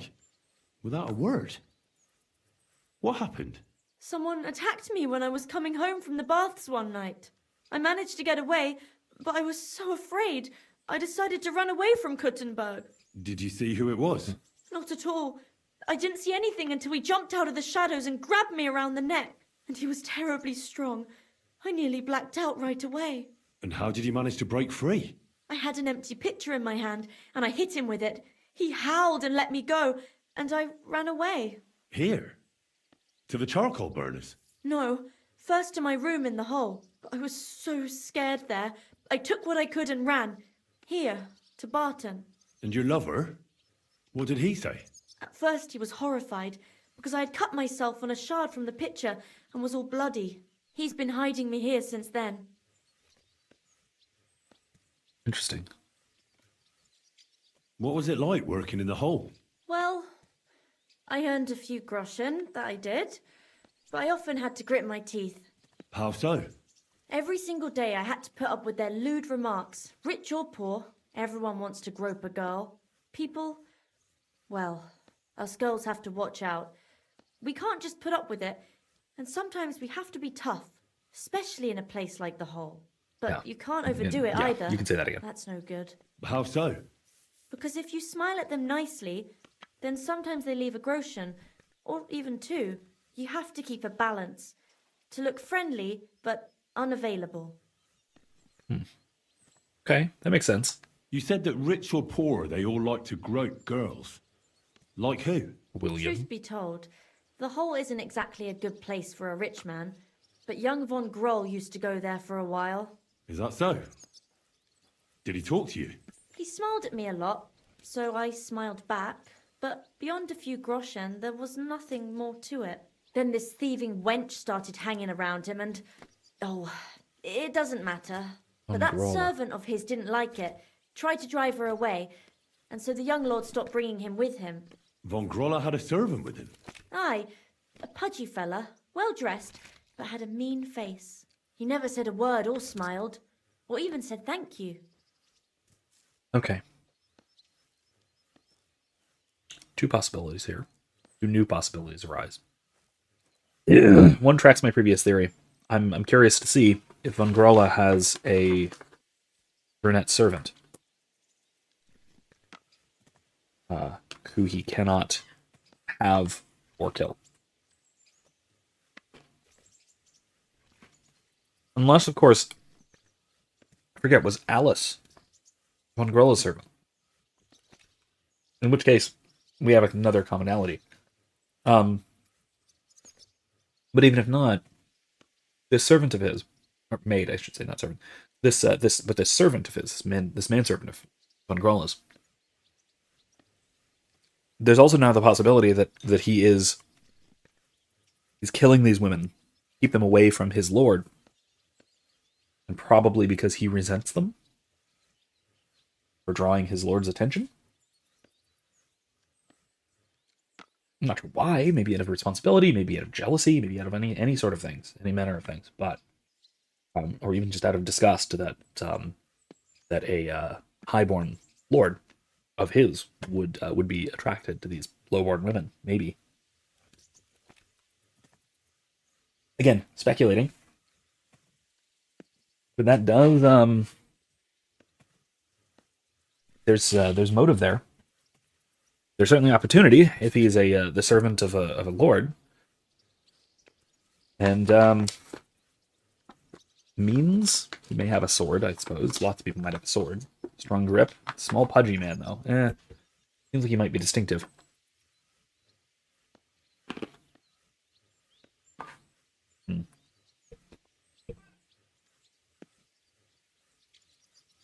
Do you remember anything important about the attacker? What he looked like? What he was wearing? I don't know anything. It was at night. He grabbed me from behind, and then I ran and never turned back. And what about when you hit him? What did he do? He let me go and cursed. Aha. And what did he say? He said Scheisse in German.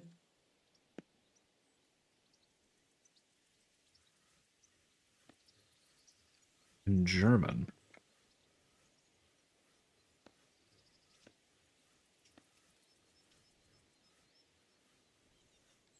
Seems you're the only one to survive the killer's attack. I know it isn't easy for you to think about it, but try to remember something else about that moment, or when you were running away. Anything can help us, even if it seems insignificant. I don't know. It's all like in a fog. You were walking down the street. Did you notice anything before he attacked you? No, nothing. You didn't see anything or hear anything? Actually, I Ooh. knew the side street wasn't empty. I heard somebody talking, but when I looked, there was nobody there. So when somebody grabbed me, I completely froze. Did you understand what they were talking about? Not at all. But there were two voices. Two of them waiting for me there.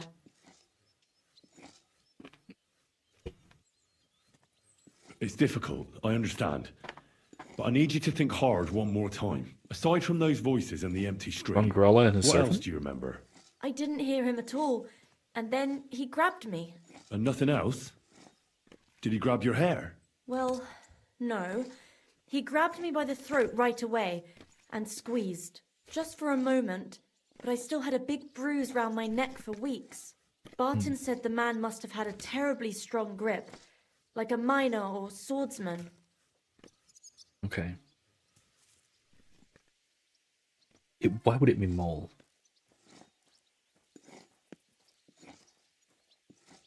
You walked home from the baths at night? What's so odd about that? Well, at night, the baths are... Ah, right. I went there after closing. I always brought the girls a pitcher of wine or ale and took a bath while they drank it.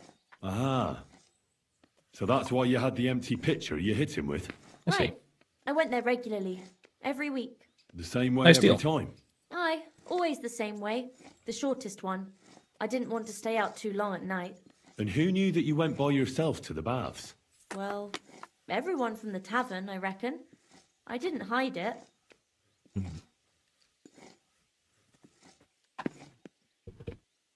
I heard William liked pretending to be a spy.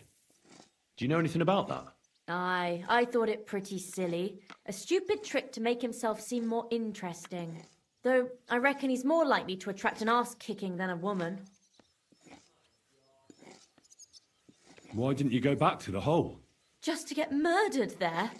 Are you mad? I'm never going back there. Not until they catch him.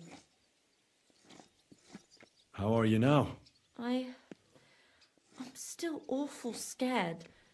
I can't fall asleep knowing that, and I can't even really leave the house. Couldn't it have been that innkeeper then? You yourself said he's a pig. Aye, when he drinks, he turns into a total bastard. All lewd remarks and groping fingers. The lecher. Only when I got to my room, I could hear him snoring. It couldn't have been him. I don't think it was Father Prokop, but let's ask and rule it out. Couldn't it have been Father Prokop? Father Prokop? I don't know him. No, he's pretty old. He preaches in the Church of St. Peter and St. Paul. I don't know him. And if he's an old man, how strong could his grip really be?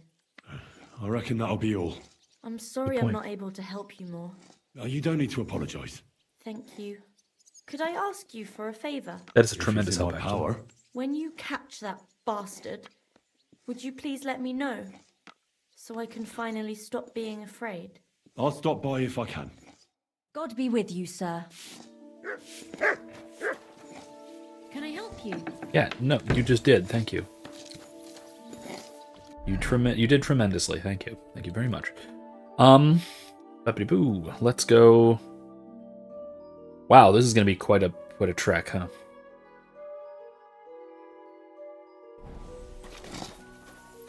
All right, let's go.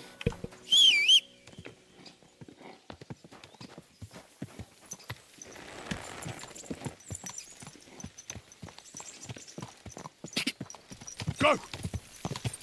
All right, let's go. There isn't really a fast travel point, so let's just ride. Quick.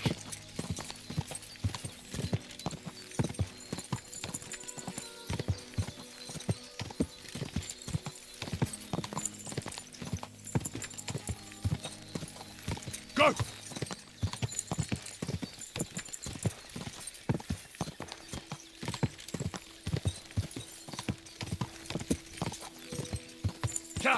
Quick.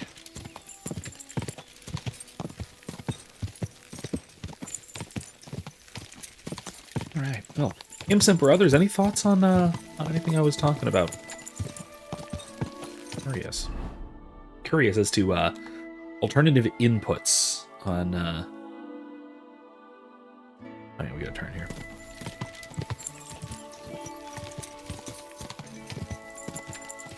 On either the situation in general or some of my particular takes on the matter. In either case, I will say, go. you definitely want to, if you're really at all interested in any of the particularly in the political topics that Charlie Kirk was always talking about, always championing, these ideas of free speech. I think you'll enjoy and get something from Philip in my discussion, which is again coming out tomorrow, 2 p.m. 2 p.m. Eastern. So look forward to it. Tune in for the premiere. I can always talk about it some more on the stream on Thursday as well.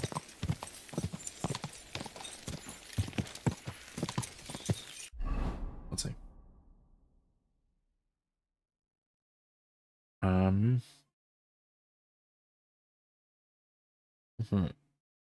Millstone Quarry. Okay. Either way, let's just follow this road. This road should take us there.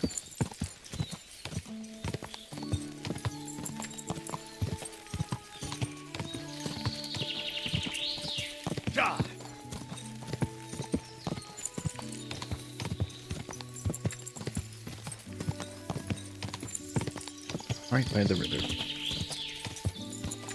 What's this?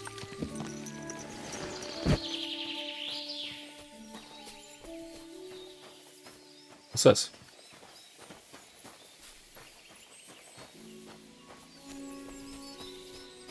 Little cabin and a little,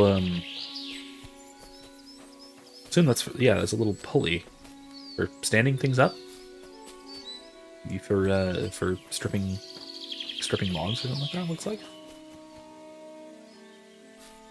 Oh, no one lives here. Weird. Oh well, moving on.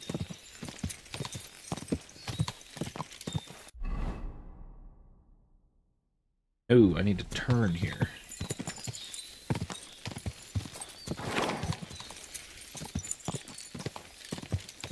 Go. Okay, keep it on.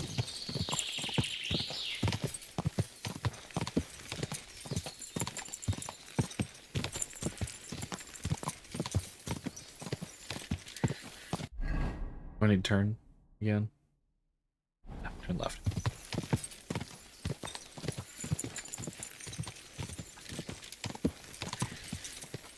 Quick.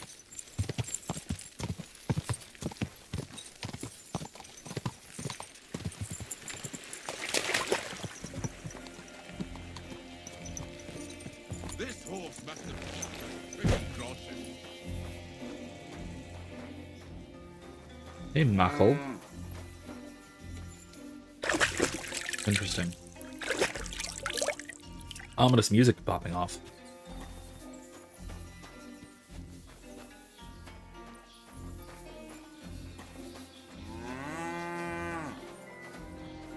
I don't know about ominous, actually. You know what this music reminds me a bit of? Maybe it's just in genre, but it reminds me somewhat of some of the like chase and investigation music from the Robert Downey Jr. Sherlock Holmes movies.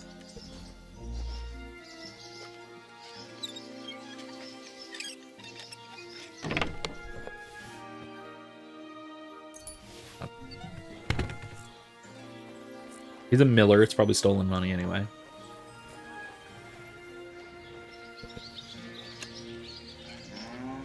Let us investigate.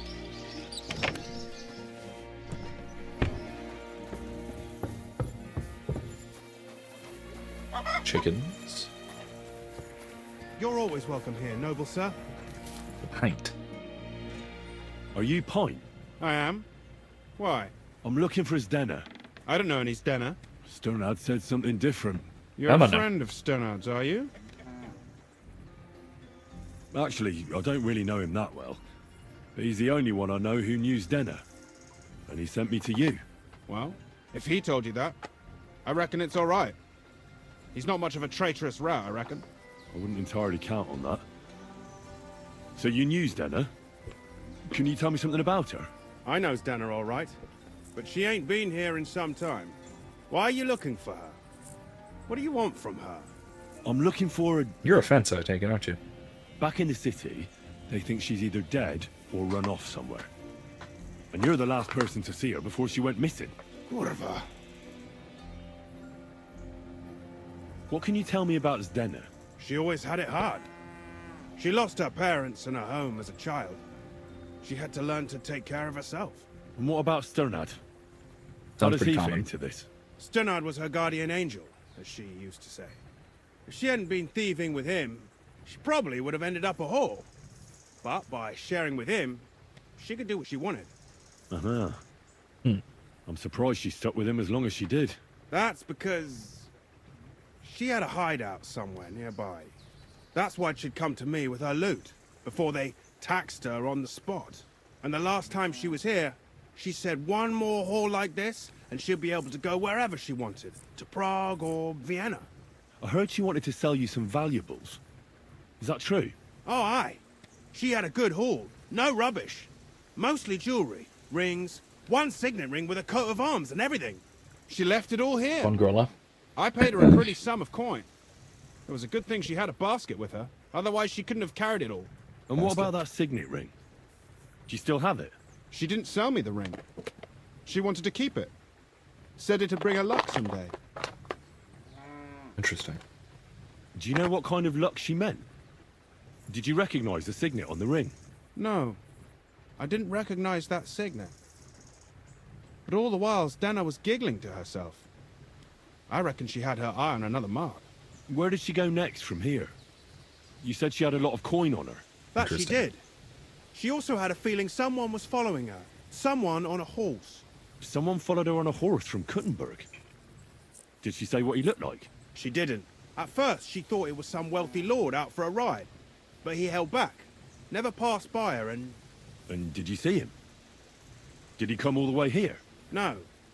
But Denna thought he would show. She even left her scarf here and paid some girl to walk around with it to make it look like she was still here. And then where'd she go? She wanted to go the back way. Interesting through the tactic. woods, so nobody could follow her. Past the woods is a road and a ford across a stream. Next to it is a huge boulder. When it rains, the water can rise fast. The road goes on to Kuttenberg. Well, if it leads back to the road and there was really someone following her, I reckon if they saw she was long in returning, they could have waited for her at the ford, no? Fuck! That's quite possible. I made a point There of was looking, blood but there. I didn't see any riders that day, so I forgot about it. Oh boy. Is Denna's scarf? Do you still have it? Aye. I wanted to give it back to her the next time she came. Will you give it to me? I'll try having my dog track her down. All the same to me. Here you go. But it's been a long time. I don't know if it will help. Okay. Worth a try. And could it have been William? And who would that be? He's this bard she was seeing. I don't know about that. I don't remember her mentioning nobody by that name. Well, he didn't have a signet ring, I know that much. Well, I'll go and check out that fort. Maybe I'll find something there. I hope you don't. Farewell. I think I did, though. I know exactly the ford, because I did pass it. And if I remember right, there was a lot of blood.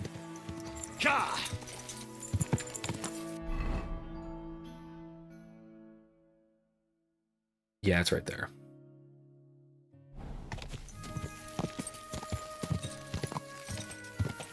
Go!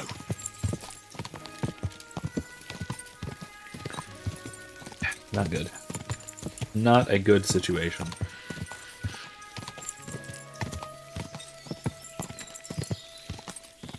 Quick! Wait, this is actually relatively near that weird little hut, isn't it? Yeah, that's blood, alright. That has to be that ford Pint was talking about. I should take a look around here. Oh god. Oh god.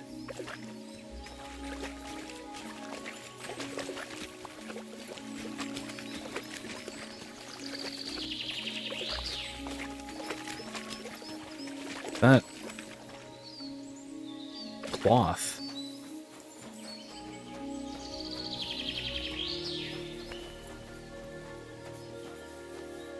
Hoofprints? No, maybe.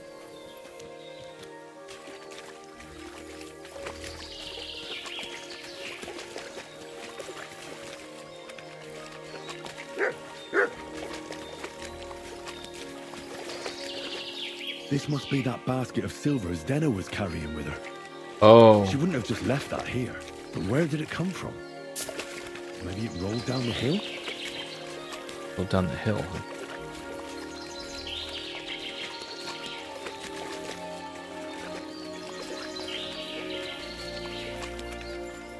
Yeah, that's really bad.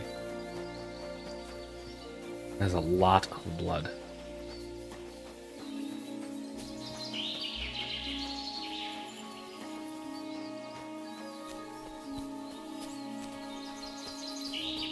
Jesus. Bunch of clothes, too? Clothes or something.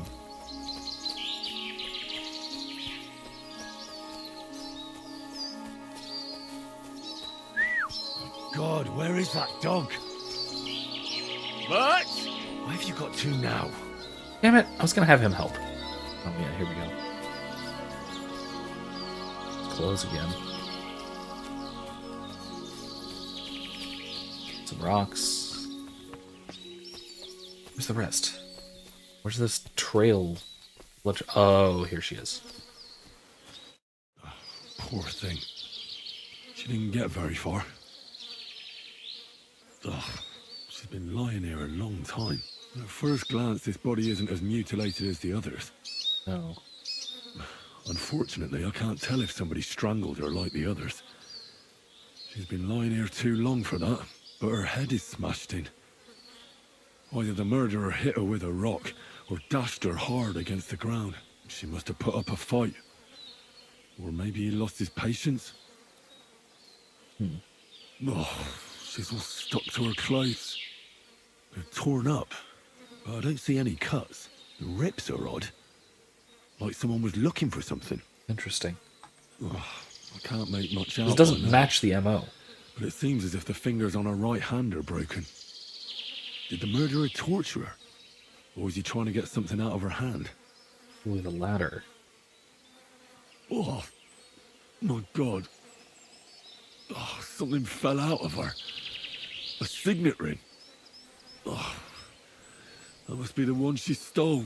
But how did it get inside her? Did she swallow it herself? Or did the murderer shove it in there? Was she trying to hide it? Or was it punishment for stealing? Well, it really could be either way. But what does it all mean? I'd say she put up a decent fight, and the killer had to improvise. And that's about all I can find out. She's probably been lying here a few weeks. But that ring is a good lead. Okay, well, what is it, though?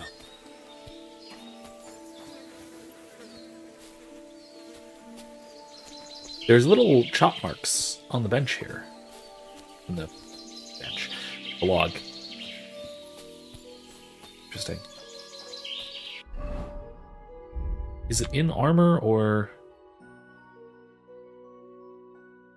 It's got to be in quest items, right? It's Denna's ring. Don't recognize the family crest on it. Okay. Huh. Alright then.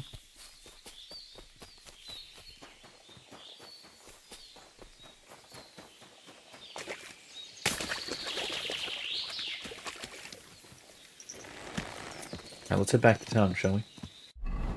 I might finish this quest tonight, but it's gonna be a lot closer than I thought it would be. It's a long quest. I wasn't expecting this, honestly. I should have. It's a cool one. Whoever that was, Big Large, said this was one of the best side quests. I think I agree. I think I agree. It's getting quite late, and I should maybe have a nap. In-game. Not so much just yet. Though, I mean, I probably will. Were you at the last mass? Not long afterward, at least. Just as well. I fell asleep during the sermon. I'm not surprised. The sermons have been awful lately. If I hear about the woman with 10 silver coins one more time, I'll swear. My humble... Oh, take notes for D&D. Yeah, true.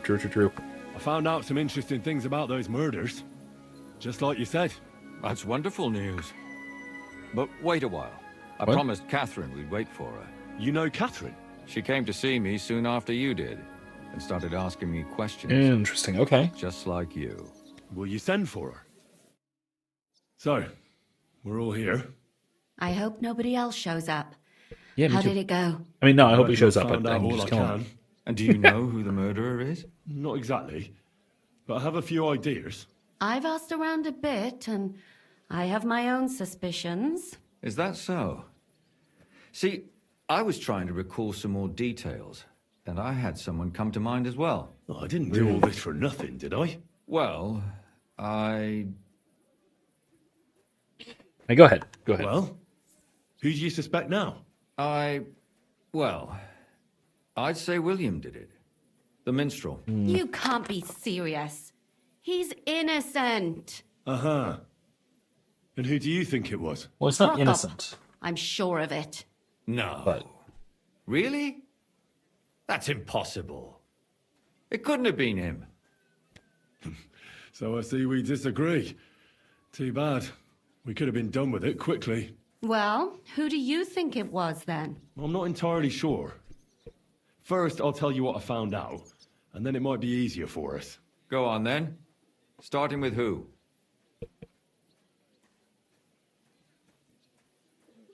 I still think my best theory is either Von Grolla or his servant. That's probably my best theory so far. Let's talk about Yarka, the one raised by Father Prokop. What did you learn about her?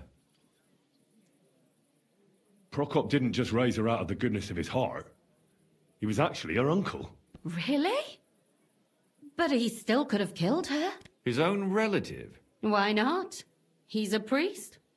I'm sure he knows the story of Cain and Abel. Prokop also admitted that he didn't know how to handle her, and perhaps he was too strict. What do you expect from a Bible thumper? Man punishes and God forgives. It never occurs to them that if man didn't punish, God wouldn't have to forgive. Well, maybe I wouldn't hold it against him. He really tried to make sure she was well taken care of. He wanted to find her a husband, too. And did you learn who he found? No. I think it fell apart when Yarka started rebelling. Yarka started working for the Von Grolla family, where she remained until her death. I was there to ask whether she'd given them any trouble, but they said she was always thorough and reliable. Ah, so what's the story with Von Grolls? A very wealthy and important family. The mother is quite devout, known to spend a lot of time in prayer.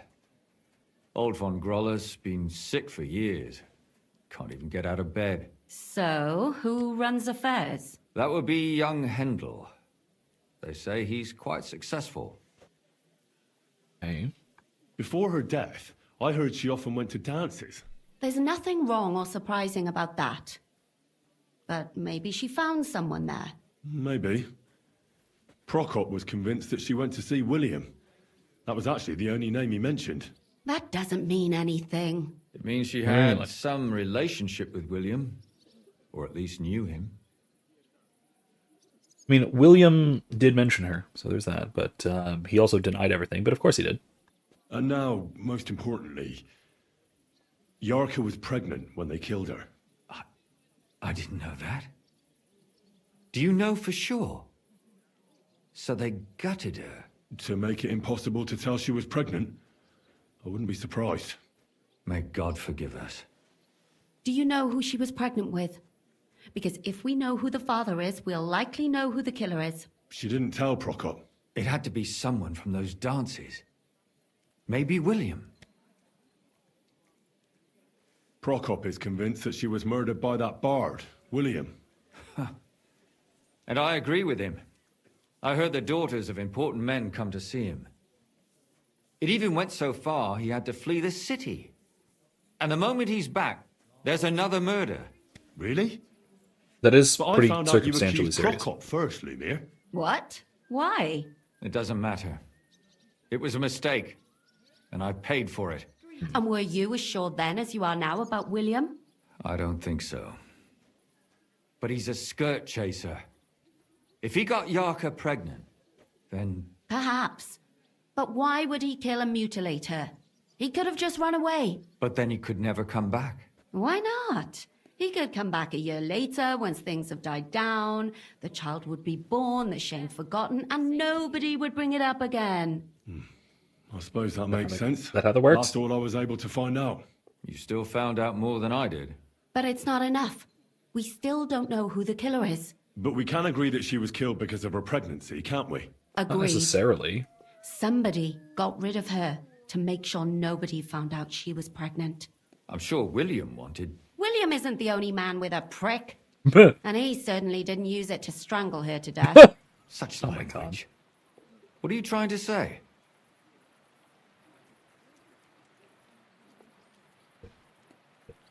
That William isn't the only man in the city. It could have been anyone. And now we'll never find out. I'm not saying it couldn't have been him. Though I don't think it was. It just seems foolish to only focus on him. I suppose you're right. Let's forget it. I managed to find Stanya. Alive? You found her alive? I did. Alive and well. Hiding with the charcoal burners. So, she's not one of our victims? She is. She just managed to escape the killer. She said she was attacked on her way home from the baths.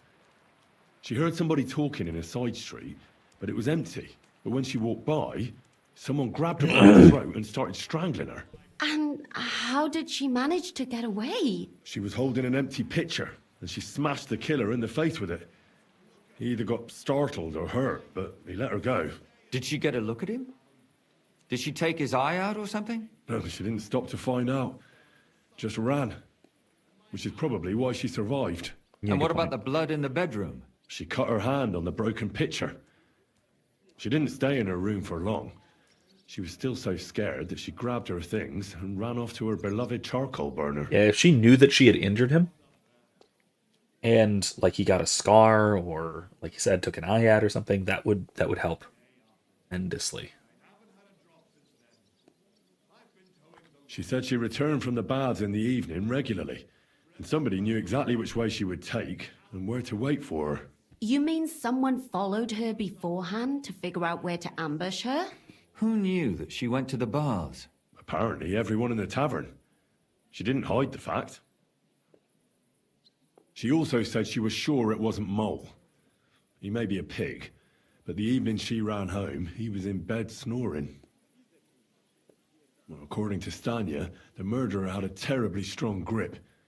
Her neck was bruised for almost a month. Doesn't almost every man have a strong grip? Depending on what they take in hand every day. A tankard, a quill, or a hammer. Except none of our suspects are miners or blacksmiths, eh? According to Stanya, the murderer didn't say a word the entire time. That's strange, right? I'd expect him to at least call her a whore. The only word he uttered was when she smashed him in the face with the pitcher. He said Scheisse. So, we're looking for a German? Even I say Scheiße sometimes, and I'm not German. Besides that, she also recalled hearing two voices in the alley. Someone was talking to the killer. So we have a witness.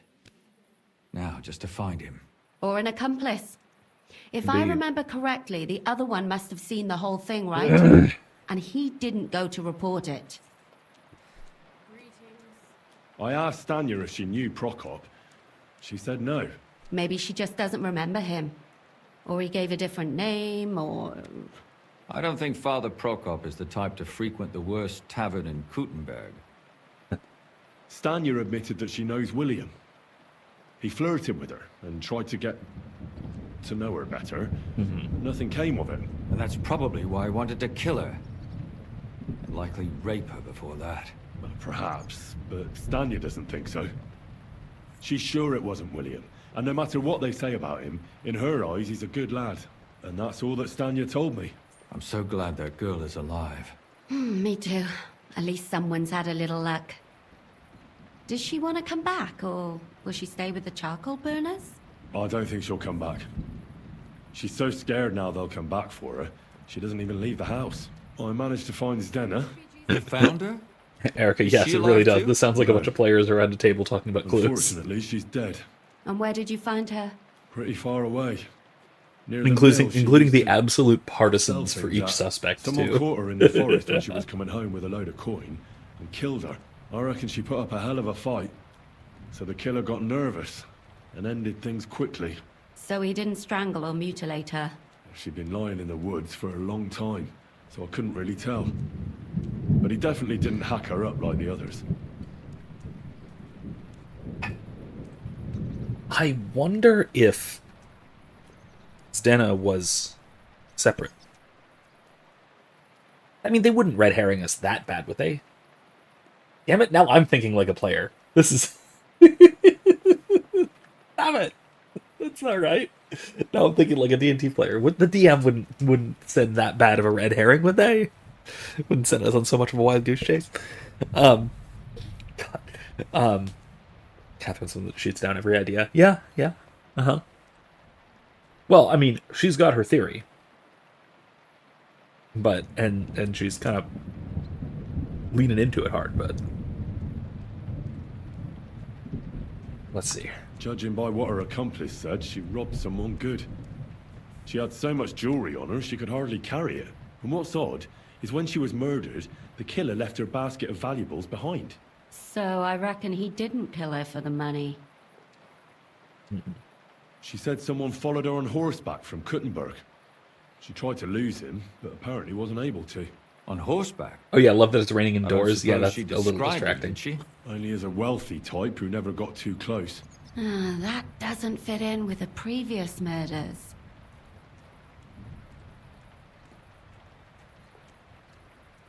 Father Prokop came looking for Zdena and nearly cursed her on the spot. What did he have in common with a thief? He had also looked after her, but unlike Yarka, she ended up on the street, and he took it badly. Zdena tried to rob young von Grolle. It's possible she succeeded. Von Grolle? Yarka worked for them, didn't she? That whole family is suspicious. Assumptions. Nothing more. I'd say it's pretty obvious. Why else would I have found that ring on her?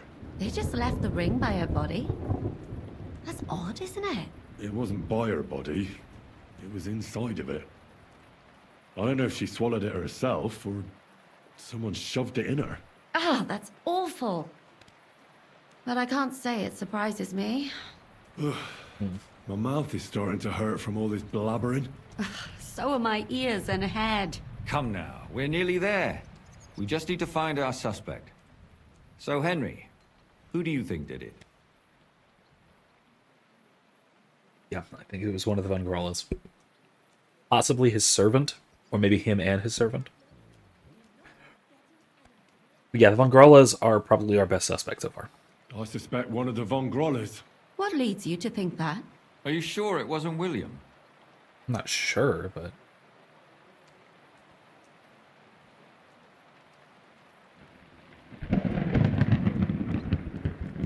Yarka was pregnant. And if the father was young Von Grolle, it would make sense if he got rid of her. Sakura, you're right. But William could have fucked her too. Just saying. Zdena robbed Von Grolle. That's true. It's all coming together, isn't it? Oh yeah. It's all come together. Yarka was their maidservant until she started rebelling, right? Yes. Do you think she was rebelling because of someone in particular? Rebelling? Perhaps the young lord? That's possible. Zdena was followed by someone on a horse. Von Grolle could afford a horse. That's not so sure, is it? And maybe the horse was stolen or borrowed. But it certainly worsens the case for him. That much is true. And that's all I can pin on him. So, do we agree that it was young Von Groll? Well, old Von Grolle can't do much now, can he? So do we really agree that our most likely suspect is young Von Grolle? Aye. I agree. I don't have a problem with it. And his servant. Little rich boys are capable of anything. But what are we gonna do about it? Our suspicions aren't enough. They'll just laugh at us without something more tangible. So, you Yeah. want to search their house? There's nothing else we can They're about to do. both turn and stare at Henry. There must be a clever way to do it. Damn it. We have to find some evidence. None of our conjecture is enough. What will we do? You could sneak in there. Or break in? Catherine, that's not necessary. The young lad wants to learn swordsmanship, and the old one is sick and always calling for a physician. So I can either pretend to be a sawbones or a swordsman, or break in? That's a lot of options. I am a You're swordsman. a clever lad. You'll figure it out. And I'm a little bit of a sawbones. We have half an hour. Let's do it. Woo! Time is a factor. Let's see what we can do here. There must be a clever way of doing it. Alright, let's see. Where to? Where is this Von Grolle estate? It's not an estate. It's just literally just a house. Wow, alright, that's You're always welcome here. huh. Okay. Excuse me, everyone. Excuse me. If I show up in full armor, full kit, is that looking for a trough and bathe a little? Is this the way to it? Yeah, that way.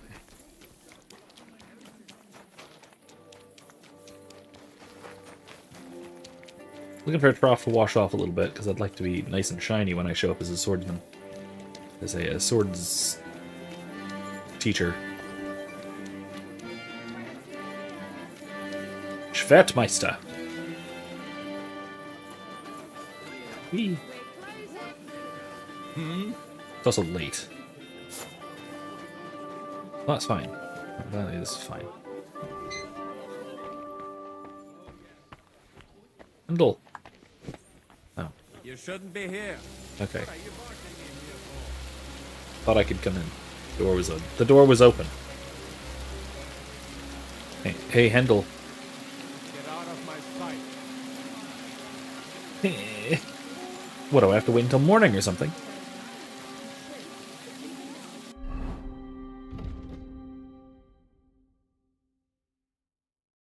Infiltrate the house. A good reason for them to let me in. Apparently the son is trying to learn schwert fighting.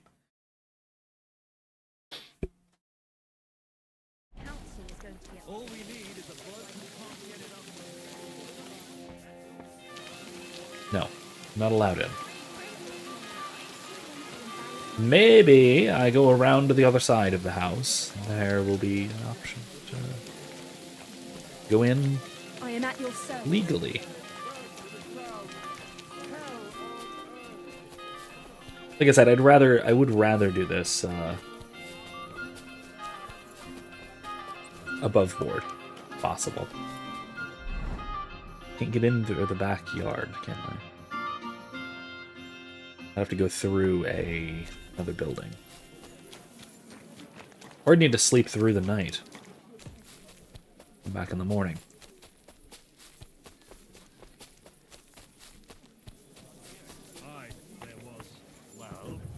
Aren't you going to tell me what happened? There were some folks from Nimburg. They said you owed them money.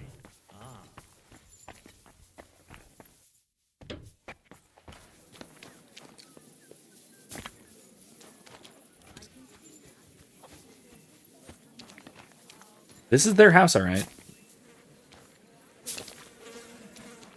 I shouldn't be in here, though. This doesn't seem right.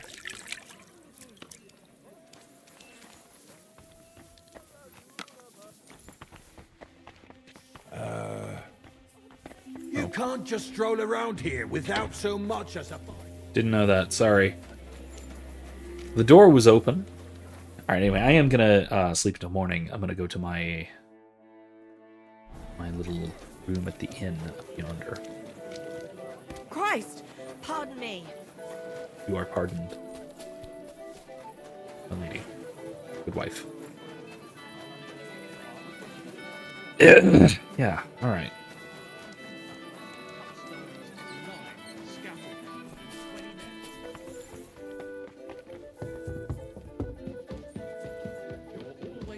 Wait. Bit hungry.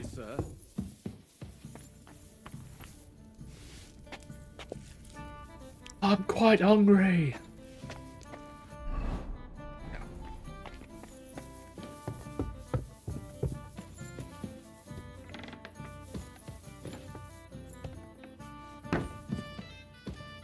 Let's sit. Let's waste some time reading. What may have.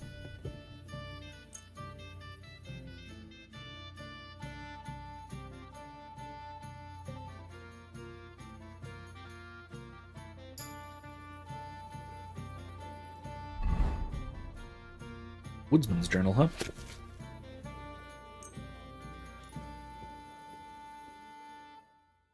Then we'll sleep into the morning.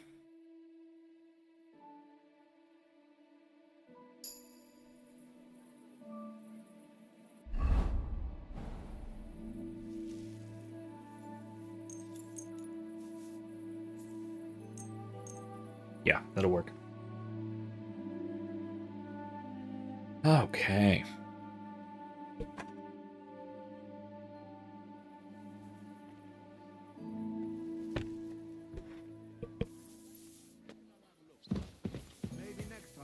fight. I've been taking lessons at the Fextal, and I've learned quite a bit already. Are you going to do it, will you? Gossiping about it won't do anyone any good. You think I'll blurt it out to the Okay, first never mind. person I meet? No, I just want to be sure no. Still cooking breakfast. Oh well. Let's just go.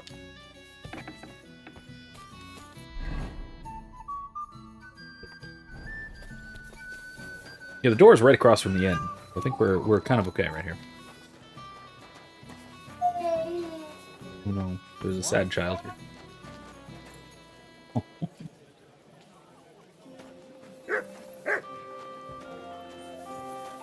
How do I go in there and make an excuse?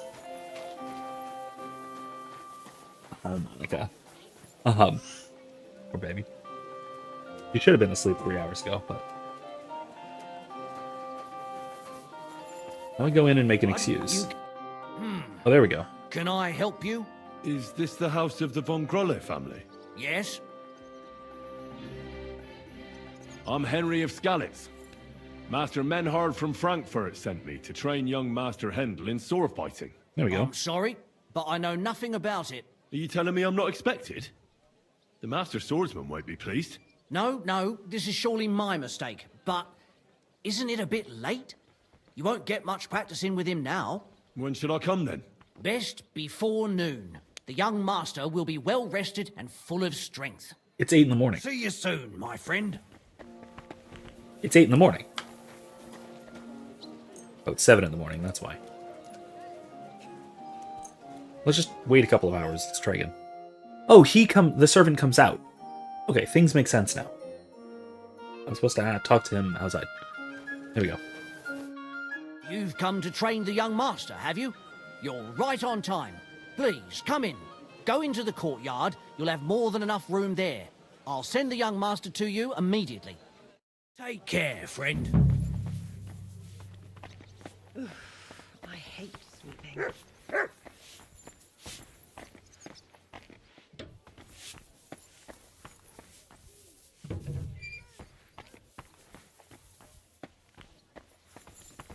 This is the servants' quarters? Christ. Or the So larder much or whatever? dust, it happens. Just watch where you're going next time.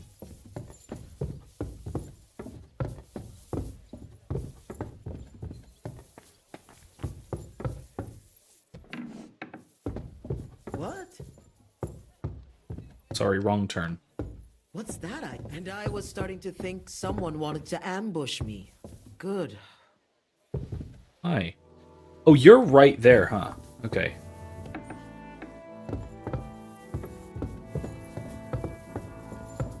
I am, for some reason, allowed in here. But that is the room I need to get into. Oh, this is that's the father.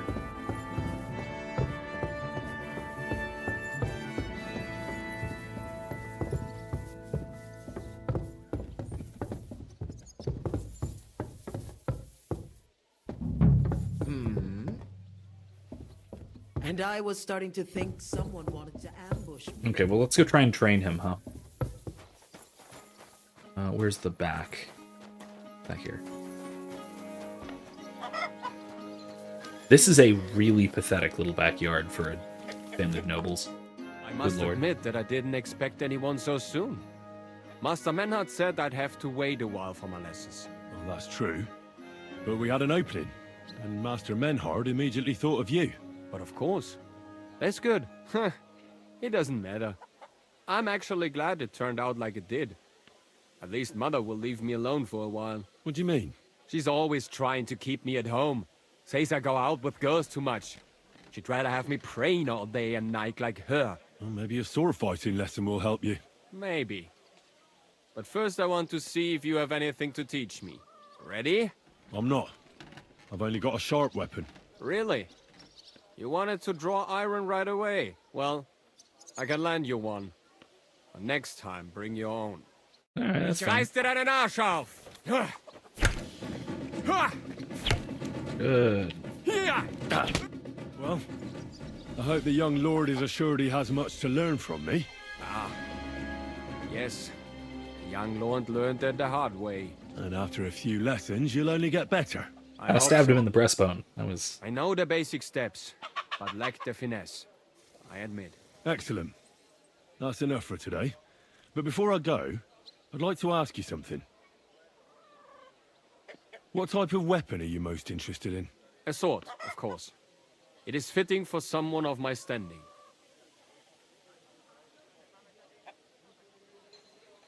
And what about a cleaver? Or a hunting sword? Pah! A cleaver is more fitting for some yokel or bandit. Or a butcher. And a hunting sword?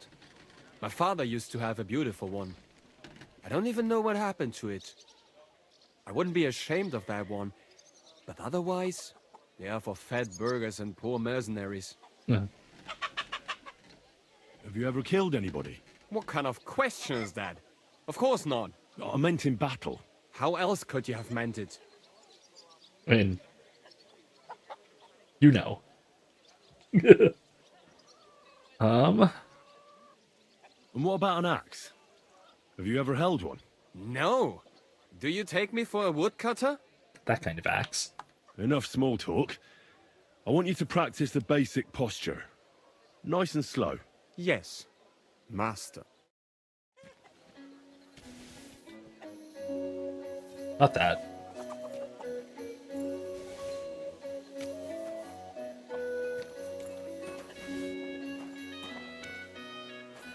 That's terrible. I'll be back. I'm gonna go see if I can distract your mom. God bless you, sir. No, I can't. Oh.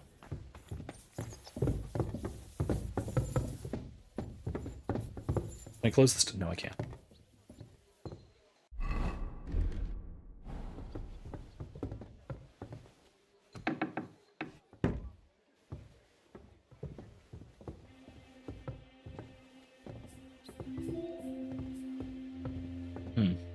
Okay.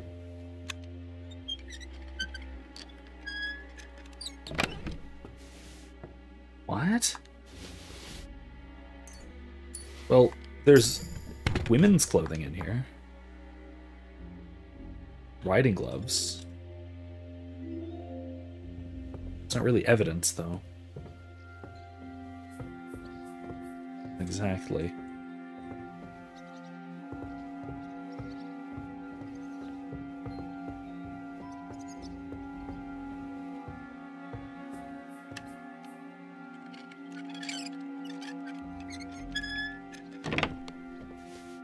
He has an axe.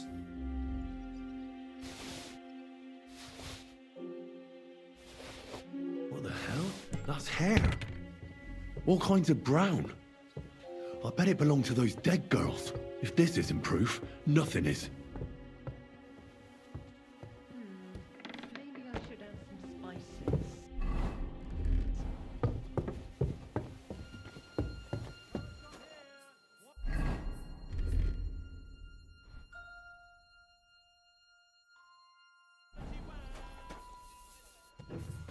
Well, there we go. I'm gonna go. Bye.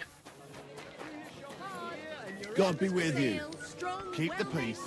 Okay.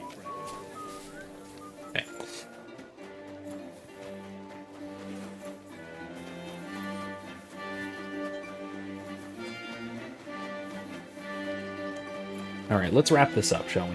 We only have 10 minutes left. Here you are. Hey, the mirror. I need to discuss that visit to the Von Grollers. Excellent. Let's find Catherine. You can tell us everything. Gather the party. You're right. Something seriously fishy there. Well, don't keep us in suspense. What did you find out? An axe. You found something there, didn't you? Evidence? Multiple Certainly pieces of did. evidence. In the young lord's room. What was it? This. He had it in a chest in his room. Locks of hair. All brown, but all a bit different. They're definitely from those murdered girls. Hair? But that's not enough. That definitely won't suffice as proof. Why wouldn't it? He took them as a keepsake from the dead girls, as a trophy. It was him. But nobody will believe us. We need more than just hair. A bloody dress or the murder weapon? To be honest, I don't think we're going to find anything like that. They're pretty careful to cover their tracks. Damn it. We're fucked. If we at least had a witness. And what about 3 witnesses at once? Where are you going to find 3 witnesses when you don't even have one? I don't yet, but... Look, we're almost certain young Hendel did it. So what if we set a trap and catch him in the act? And how do you want to do that? I mean, we don't know who he's planning to murder next. We'll set someone up. Some brunette. You want to sacrifice some poor girl? No, nobody's going to get hurt. We'll be keeping our eye on her the whole time. The only one I can think of is Stanya. And I highly doubt that she'd want to risk her life again. She won't have to. I'll do it. There you But go. you haven't had anything to do with him. He'll see through it immediately. It'll fail. We'll wait until the lad's out of the house. Maybe we'll dress Catherine up a bit, and she'll go asking for the young lord, father of her child. When Hendel comes home and hears what happened, he'll come looking for her to fix things up. I'll cause such a scene, they'll be talking about it for years. Then we'll tell them where he can find me, and we've got him. If you say so. But where can we do it? We can't do it here. They'd figure it out pretty quick. We can use one of the rooms here in the tavern. It has only one way out. You'll be hiding across the way, and jump out at the right moment. I repeat, at the right moment. Don't worry. This We won't seems take our dangerous. eyes off you.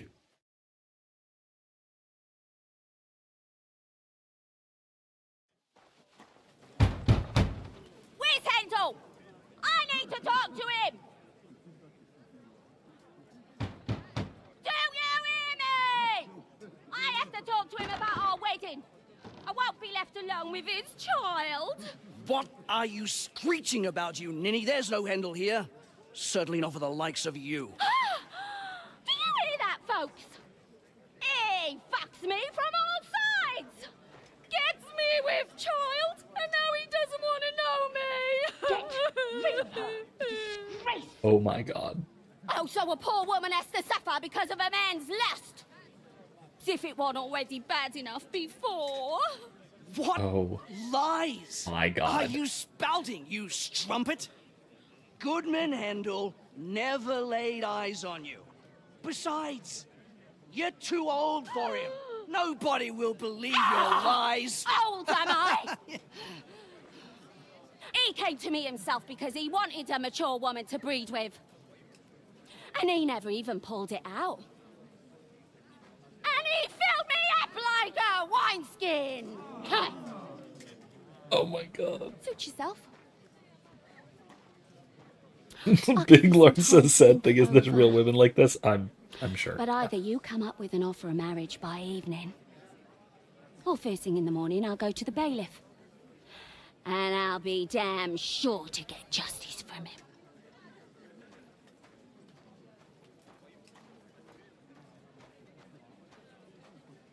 God.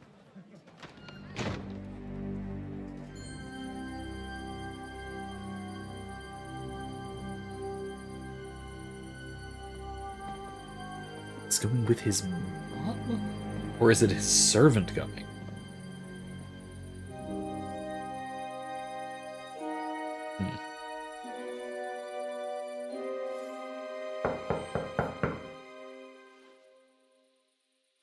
It's open.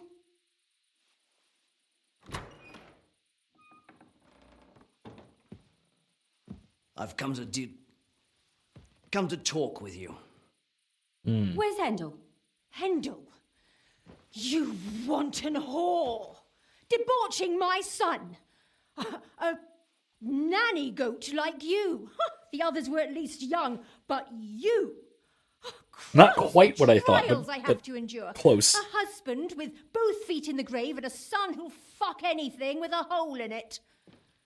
Slice her up so no one will recognize her, and in case what she says is true, gut her too.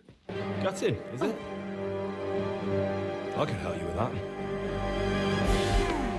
Get that bitch, you fool!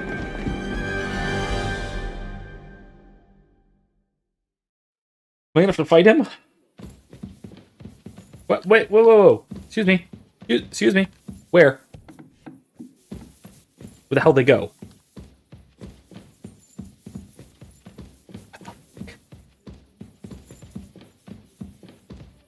Where?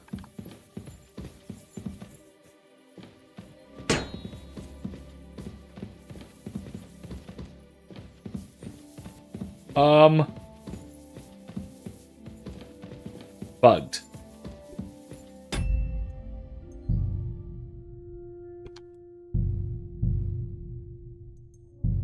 Try this. And reload this, huh?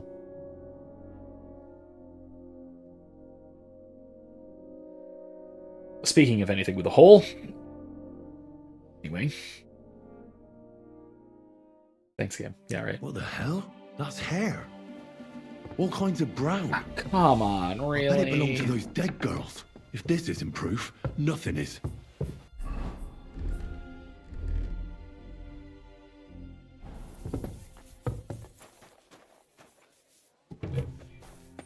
Alright, let's rush this.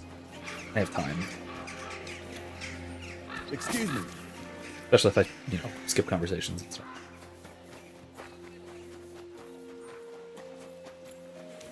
I think this mission is a win if you're a Catherine enjoyer.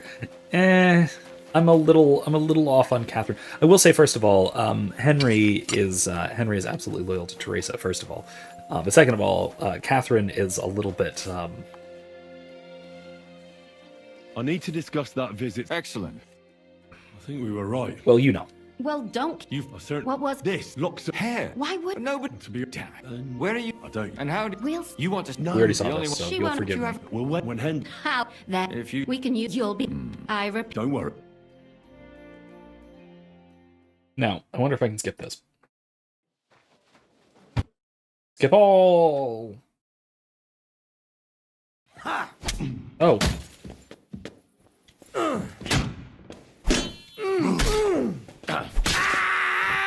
There it is. Not what I meant to do.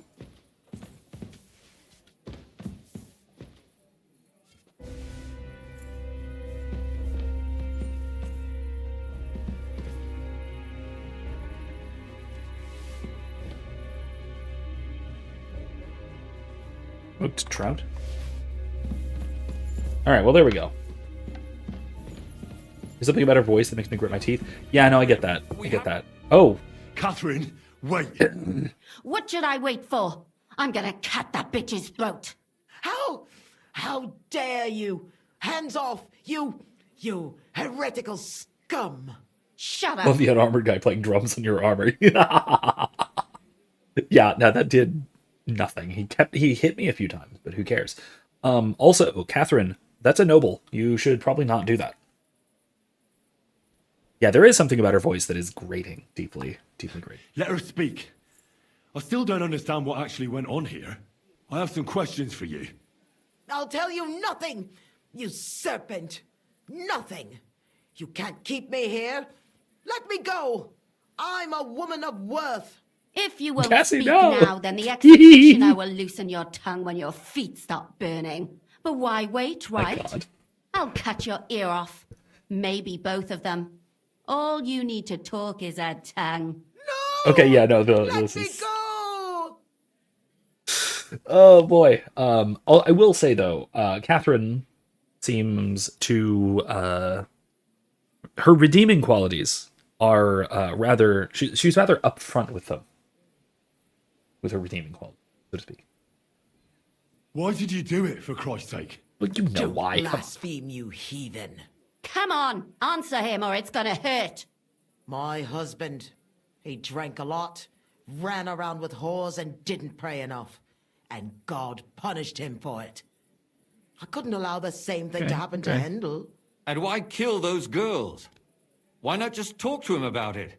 I tried, but he wouldn't listen to me. He told me he wanted to sow his wild oats before finding a wife. So your own son didn't listen to you?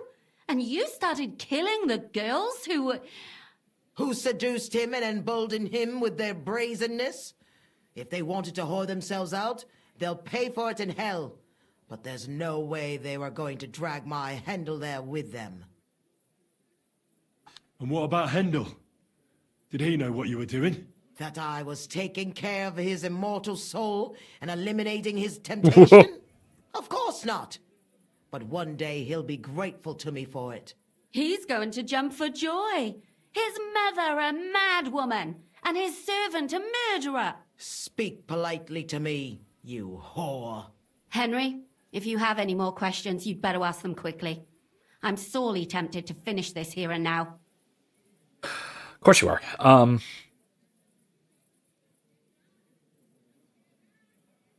And what about the hair in Hendel's chest? You're trying to tell me he wasn't involved, but he was keeping their hair? Well, he kept asking about those whores of his. So we always brought him a lock of hair. We told him it was from them, as a parting gift. Well, he didn't find that strange? Out of sight, out of mind. He always found some new harlot anyway.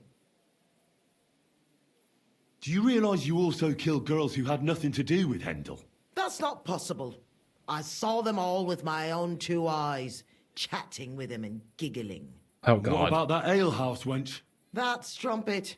I saw how she treated him. It's a damned shame she got away. But she really had nothing to do with Hendel. She wouldn't have smiled at him the way she did if she didn't want to fornicate Oh my God. with him. They all deserved it. The waitress Every really has a thing single for me, you know. And better sooner than later. Good Lord. That trollop in our service even got herself with child. And she wanted to keep it. The slut. And what about Zdenna? All she did was rob him, and you killed her anyway.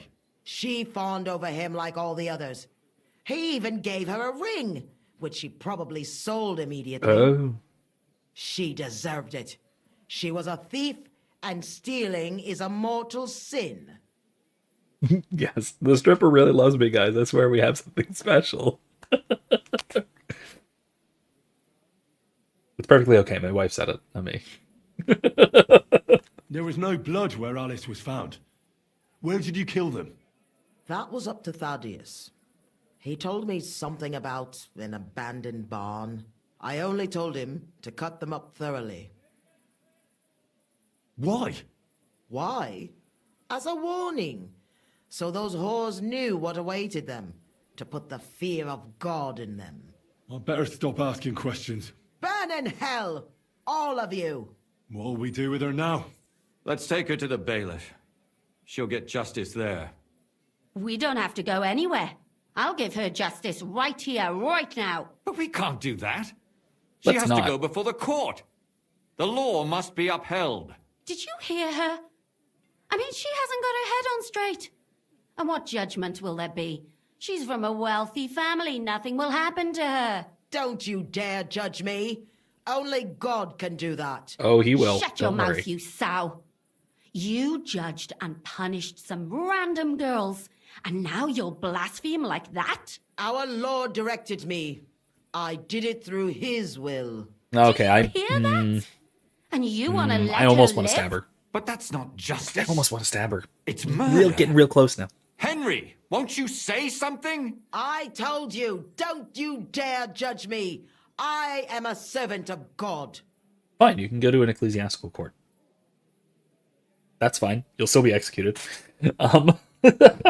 Besides, I'm pretty sure Hendel, the one who actually manages the affairs of the family and the wealth, will not be okay with this. With his Oedipal mother murdering his strumpets and wild oat shoots. Put away that knife, Catherine. We'll hand her over to the law. Don't tell me you'd let her get away with it. She's not going to get away with anything. She killed so many people. If she's lucky, they'll just hang her. If not, she'll be buried alive. That's right. Yeah. We caught her in the act, and she's confessed to us. They can't just let her go. Of course they can. It's I scratch your back, you scratch mine. You'll see that all these rich burgher and lords have their own justice. That won't happen. I guarantee you she... You can't guarantee a thing. Yeah, You're what in not the the world? bailiff and you won't be judging her. She's right, though. We can't just let her out into the streets. She must be punished. And if not, then you can always go and pay her a visit, right? You know very well who she is. All right then, you last of the righteous. Good point. Take that viper away, and may God protect you if they set her free. Don't worry. I'll take her away. Well, this was a lot Now, stranger what than I happened expected. between him and the bailiff, Do anyway? you think we did the right thing? Interesting. I'm not sure of anything anymore. Not even myself. Can we just be quiet for a while?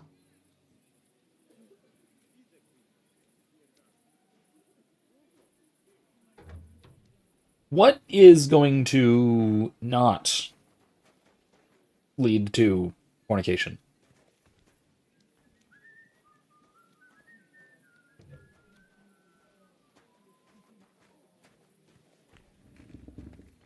There's a scene later on in the game that kind of awakens something in me for Catherine, Big Large said.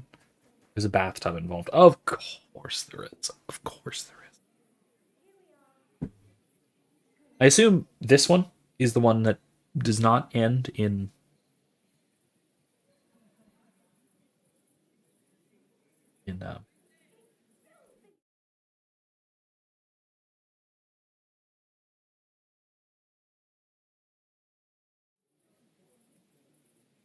Yeah, you know what? Go ahead and Google it. Go ahead and Google it. I'm already over time, so... Go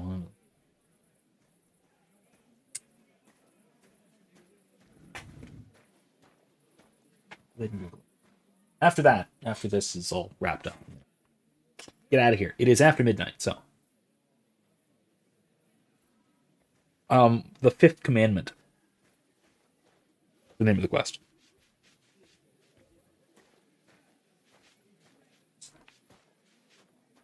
I'll be right there. Oh, this option doesn't really do anything? Okay. Alright. Well, presumably. Take your word for that. See, I was assuming that this option was going to be like, well, let's make some noise or something equally, you know, bloody. Angel. She's back at it. Absolutely back at it. Anyway. So anyway, like I said, I will mention again, linked below, you will find the premiere to the video that's going to be coming out tomorrow afternoon. Another longish, like I said, about an hour and a half discussion between me and Philip Herod. You'll also find his channel linked down there in that same little line of the description. Check him out. If you like any of my more discussion content, you'll definitely like his as well. So check him out. Wait for our discussion tomorrow, again, on Charlie Kirk, on free speech, on a lot of the reactions to it, and all that sort of thing. Let's just see what this is, and then we'll wrap it up for the night. As you wish. Oh, that's it? Okay. But still, it was damned odd. Aye, that it was. Yeah. Let's go and see Lumia. I wonder how he fared. Okay. Tell us, Lumiere. How did it turn out? Did it end well? Oh, we're not going to get into trouble now, are we? It ended well, and I didn't even tell anyone about you. And how did it Really? go? Did she try to blame it all on her dead servant? Not at all. She started screaming how she hadn't done anything wrong, that those Czech whores deserved it. Fucking shameless bitch. The nerve. I think it's more likely she's gone mad from it all. No sane person would consider that a defense of their actions. A sane person doesn't kill random women walking by. Exactly. And what do they plan to do with her? They're discussing it, and will surely continue to do so. Maybe they'll execute her, but more likely they'll lock her up somewhere and let her fester. I told you so. She won't escape punishment. I mean, that's and won't hurt fine. anyone else again. Maybe she'll live, but now they can't pretend. Oh, nothing okay. happened. It's just dialogued with love hearts. It's telegraphed quite well. Gotcha. Okay. And what will you do now? Will you go back to the town hall, Lumiere? It's true I've made amends in the eyes of the law, but I probably won't go back now. Maybe better to write something about it. Who knows? Won't you go back to drinking? No, it didn't help anything, did it?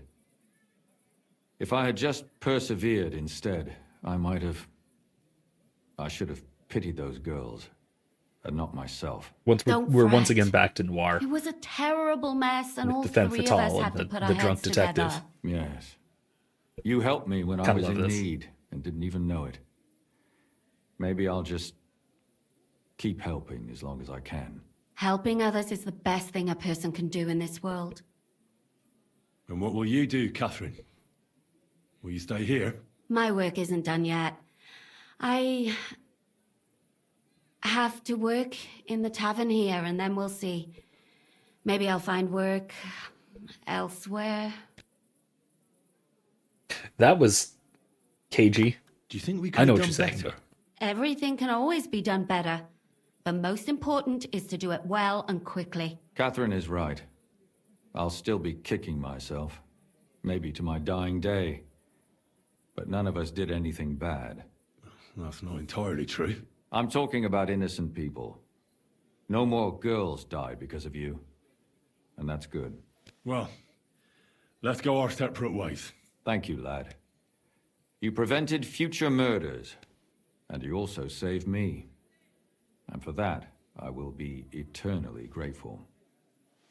I thank you both. Without you, the devil knows how it would have turned out. Here you are, as a keepsake.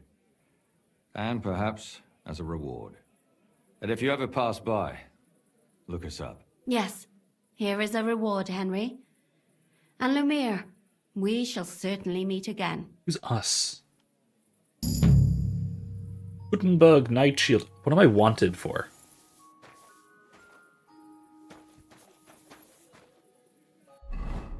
Oh, that's why.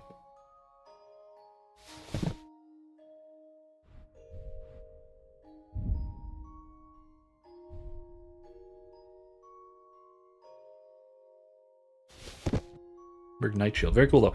All right, hold on. Let me just drop all of my stolen stuff literally right here. It's probably because I robbed the dead servant who tried to kill us. Or that.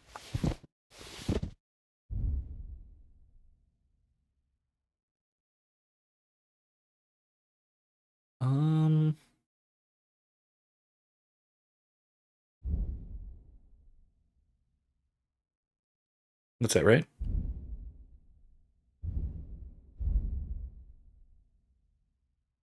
She only trusts Ziska. Yeah, that makes sense. That makes sense. She's basically a spy for him.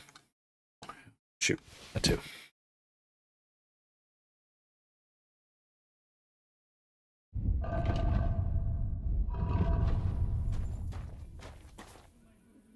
All right. Well, tell you what. I'm gonna save and quit, and then at some point before next week, I will deal with this whole wanted thing. All right. So, thank you all so much for joining me. I will see you guys next time. Like I said, keep an eye out for that video coming out tomorrow afternoon, 2 p.m. Eastern, and then it'll be simul premiered, or however you say that, on both my channel and Philip's. So watch it wherever. Watch it both if you have two monitors. The same video, so the sound would be real fun if there's a slight echo. Anyway, in any case, watch both, subscribe to both. I'll see you next time. We're going to be back on Thursday for more Expedition 33. We got a bunch more stuff to do now, Act 3. So I'm off stream. I'm trying to do some of those off-screen boss fights. We'll see how that goes. Anyway, thank you again for joining me. I had a good time. This was one quest for tonight, which I'm a little surprised that took that long, but it was a good one. So hopefully you had as much fun as I did with this. That was good. And I, as Erica said, I will probably be taking notes for this, for D&D, now that I think about it. Anyway, thanks again for joining me. I'll see you guys next time. And remember, until then, don't be safe, be well. More importantly, be good. Good night, folks.